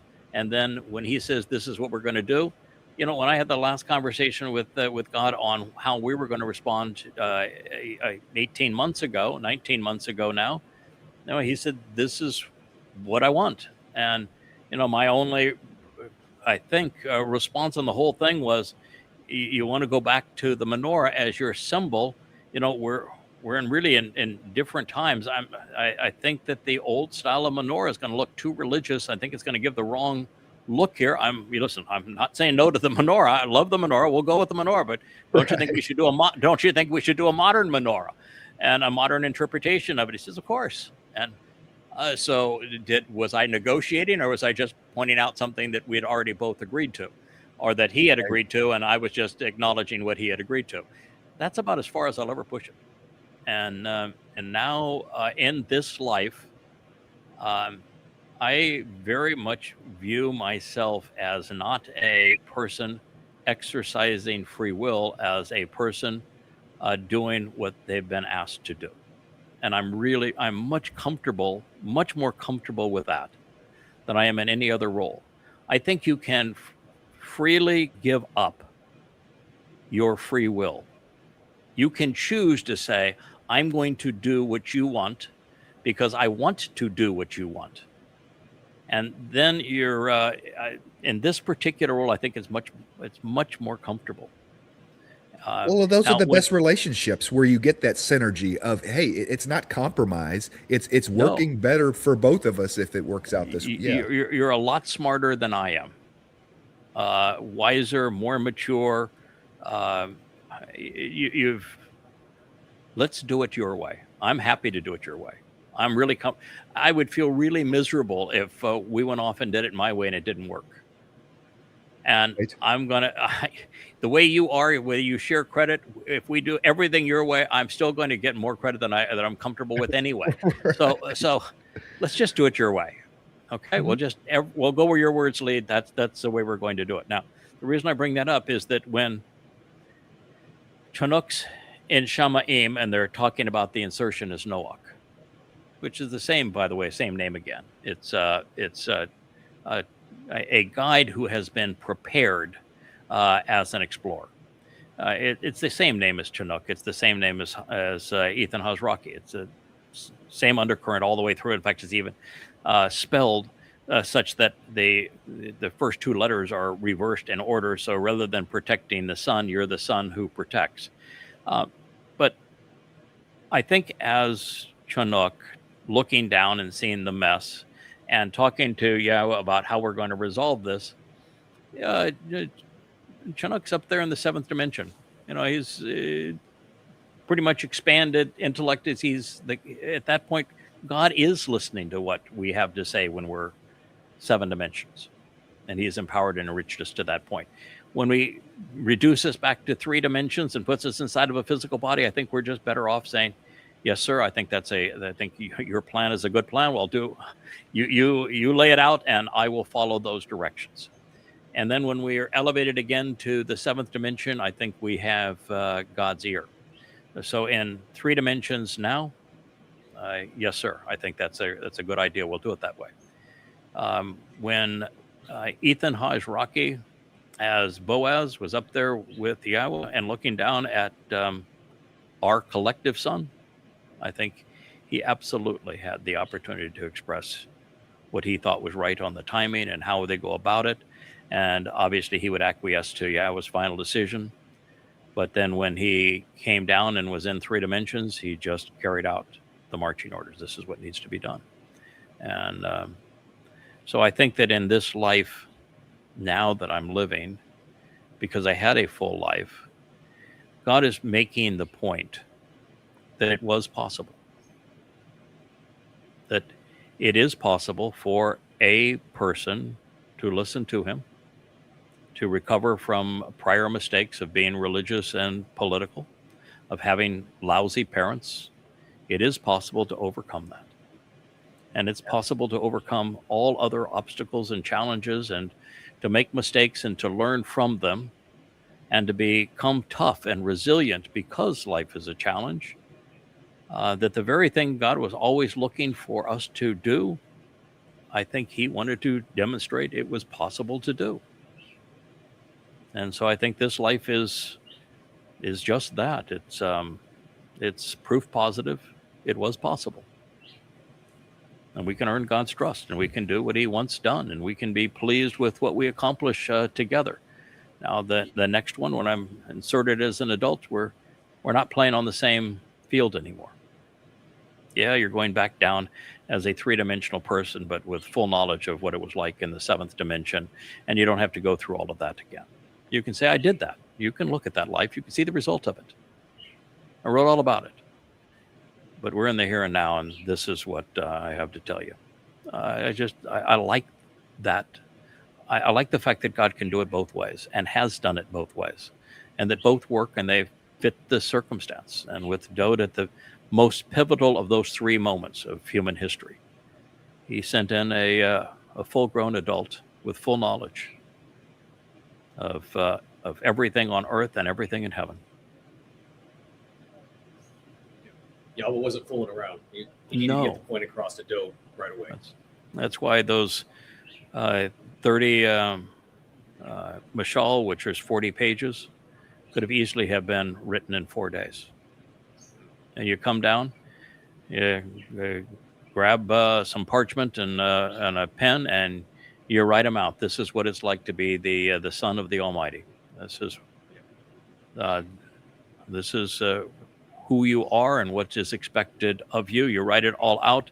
You've already come back. You've already come down with the 89th Mizmowr that was written in collaboration in Shamma'im, where you could see the future and how it was all going to play out. And you knew that at that point you were going to prevail, and you get to recite it. I think that's the way it played out. I think it makes perfect sense for Yahowah to do it that way. Yeah, it does. So, Kevin, once again, we never did get to the news. We have now 2 vlogs on the blog without the blog. Right. That's all right. I think we made some hay today. Definitely productive. Absolutely wonderful having Noah on and hearing his story and everything. I agree. His input for sure. It was fun having Will on yesterday, and the conversation we had yesterday obviously hit a lot of nerves, didn't it? Yes. I mean, it was the kind of conversation where a lot of people were listening to it and doing what you should always do. Anytime that somebody is talking about something God says, they should always apply it directly to themselves. I've been saying that for now 25 years. That if you see me applying something God says to myself, you should look at that as an exemplar of what you should do. And you should also try to apply it to yourself, because God's not going to be any different with you than he is with me. Apply it to yourselves. And that's what everybody was doing, I guess, when they picked up the phone or started communicating with you, is saying, whoa, boy, are we ready for this? Right. Yeah. Right.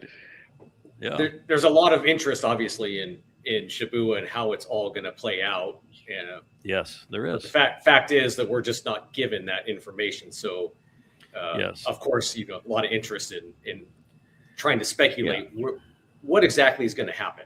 Yeah, so. And there is comfort for everybody knowing that ultimately the burden on trying to figure it out, and the target of what happens if you're wrong, or just if you're saying things that irritate the conspiratorial, the religious, and the political, that I'm the target. And so I serve as the shield, and that I bear the burden of responsibility, and that everybody else has opportunity. And so me being here provides cover. It provides inspiration and cover, and I bear the load. So that's part of the consternation that would happen immediately if I'm gone. But I don't think it would be even an hour or so, and everybody say, "Okay, well, this is what we expected. Let's get her done." That's why we're here. Yeah. I'm understand that Rich has come to me and said, "Listen, I want you to know that if I'm asked or given the opportunity to stay behind, that's my preference. He says, she said, listen, I want a new body in the worst way. And I'm looking forward to going to Shamma'im, but I'm committed to this. I know what God wants, and I'm here to deliver. And if given the opportunity to stay behind and help more people come to knowledge of Yahowah, you count me in. I'm ready to go. Well, if you think about it, have I quoted you correctly, Rich? Yeah, and I don't like most people. And Rich says I don't even like most people. And yet, if you think about it, though, that's exactly what would be needed on that end of things. You would need a Rich, a Perry, a Joe, right? A Yes, Kevin. You do. Yeah, you need that Joe on your end. Yeah, you do. Yeah. Yes, you do. Elyah is is super involved in creating the branding and the imagery. Fortunately, I think she has a team now that's trained, but Elyah could not be left on her own. She does not do well on her own. So she obviously could not be left. Well, you guys work better as a team. You guys work better in pairs. Yeah, anyway. yeah. So that's true. the way it should be. It's true. So but we will see. We only have 10 more days. Yeah, we'll see. I think if it were to happen that way, I would be like Boaz with Yahowah and say, okay. Are you sure about this? Are you? Can we go back now? Right. Yeah. Those are my kids down there. From a covenant point of view, those are my kids. And I think I can help them. I think they're okay. Put me back in now. I want to go. Right. I just think I'd be a nervous Nilly through the whole thing, and God happened to say, we decided on this and doing it for a reason. It's the right thing to do, and it's for their benefit. It really is for their benefit. They're going to be as proud as you are of how this works out, and they deserve that opportunity. Yeah. So and just to go back real quick. Go sit down. Go and relax. You wanted a vacation. You got a vacation. Go and relax. And by the way, those books that you've written, they could use some enhancement. Go get them. Go correct them. Go improve them. Go finish your books, and enjoy Shamma'im for a while. And a year's not a very long time. It'll come fast. If it's bothering you, don't look. Just to go back to what we were talking about real quick, inserting versus living a life. Yahowah wants us to learn and experience things that we learn in real life. And you could easily see or say that maybe sometimes if the timing allows, he's much more interested in inserting someone to live a life and learn what they need to learn to fulfill that role versus inserting them in and doing the job. So you could see maybe how he inserted Noach, and Noach, we don't really know, but he could have been learning about wood, about boat. He could have been learning, right? And so we just don't know. Noach clearly had the whole life. We have his pedigree, so he had the whole life. Ethan did not, which is why we don't have his pedigree. And the same thing is true with Eldod, Mydod, Michael, and Gabriel. And the same thing's going to be true in the end with the final Zeroah as Yada and with Elyah. There is another reason, and I've hinted at this, but there is another reason for the full life, for Chanowk to have had a full life, for Noach to have a full life, and to have that life under a microscope for us to see, for Boaz to have a full life, and for Dowd to have a full life, for Noach to have a full life. The reason for that, and for this role now, and reacquainting the world with Dowd and with Yahowah, the advantage of the full life is that God gets proof, and we get to provide evidence that we humans with the Nesalma can measure up. We can fulfill the original mandate for us to be good explorer companions, that we can be trusted to be empowered and enriched to go off and explore the universe with Yahowah and be great conversationalists and be trusted not to do things that are stupid, and that when we make mistakes, we can correct them. And so the full life gives us the opportunity, without God having to cheat in any way, to say, yes, prove that humankind was worth the experiment. Dowd came through in the end. These men and women came through in the end. It's a proof statement. And I think that the proof statements are really important with God. And the second is exemplars. Yahowah sets Dowd with all of his failures up as an exemplar because he managed to turn tremendous failures into tremendous, overwhelming successes. And so God wants to set that up as an exemplar. And so as a full life, we have an exemplar. We do not have an exemplar in My Dowd and Michael or in Ethan Haas Rocky. We have lessons, but we don't have an example. We don't have someone that says, I can do that. I want to have that same opportunity. Anybody can do what I have done in this life. Given the devotion, the want to, anybody can do it. And so this is an example of what can be done. Anybody given the opportunity could do what Noach did. We're capable of doing those. We're capable of doing those things, and those people serve as marvelous examples to us. So I think the exemplar part is why you have the full life. That's a good point. By the time that Elyah and I come back as witnesses, we're not there to be examples. Yeah, we're there to. This is it. One side or the other. Get out of the way if you're not part of the solution. And here's the final offer that God is making.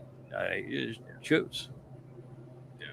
I think those are great reasons why he would want somebody to live a full life. Yeah, those are good examples of that. Yeah, it's a marvelous story, well told by a brilliant creator and God, who has created this marvelous opportunity for us and an even greater tomorrow for us to capitalize upon. And I feel privileged, honored, proud to be able to share it. And lovely to have such great family and support, and knowing that we are living examples of exactly what God is seeking from us. So thank you. I think it's nice that you didn't hit the timer. I know we've gone well over an hour in this conversation, but that's okay. That's one of the beauties of this whole vlog setup, is that we can have open discussions about what we're learning at the moment. And in this whole process, we are have the advantage of now having built on, in this life, 25 years of learning and discovery and thinking and making the connections to understand, such that the last 6 months to a year has been exponential in terms of what we've come to comprehend. And with this format, we can share that at real time. And with the website, the way it has been made interactive, it feedback. Everybody can not just feedback, but communication within the family, and a legacy of the merit of these kinds of things. And we can explore these discussions with family, which is why it's so great that you're here, Noah. And I'm delighted that your internet actually worked out well for us, and we were able to do this. And so am I. It turned out beautifully. We'll do it again. You brought up a great point there. Like I said, I've been with you for a long time, and just this last year, the amount of information and the amount of teaching and guidance, you said exponentially. I mean, it's blown up to just massive scale. I would say the last year has been extraordinary. Probably a multiple of what we learned in the previous 24 years. Oh, and the last 6 months has been a multiple of what we've learned in this last year. It is really it's an exponential curve that we're upon, and I just think it's marvelous. It's my only frustration now is to try to encapsulate the most recent learning into a cogent written presentation as part of the Coming Home series. And that's why as soon as we finish with this, I'm going to go right back to it and try to continue it. And we're going to do our best to get that done too. Noah, it's lovely to have you with us. Thank you, Kevin, for doing this with us. We'll look forward to doing another vlog on the blog tomorrow, and it would be honored to have you back on another occasion. Noach, you represented the covenant brilliantly. Sorry, I lost. Hey there, thanks for tuning in. That was Fetch. Gotta run now. Catch Yao on our next podcast.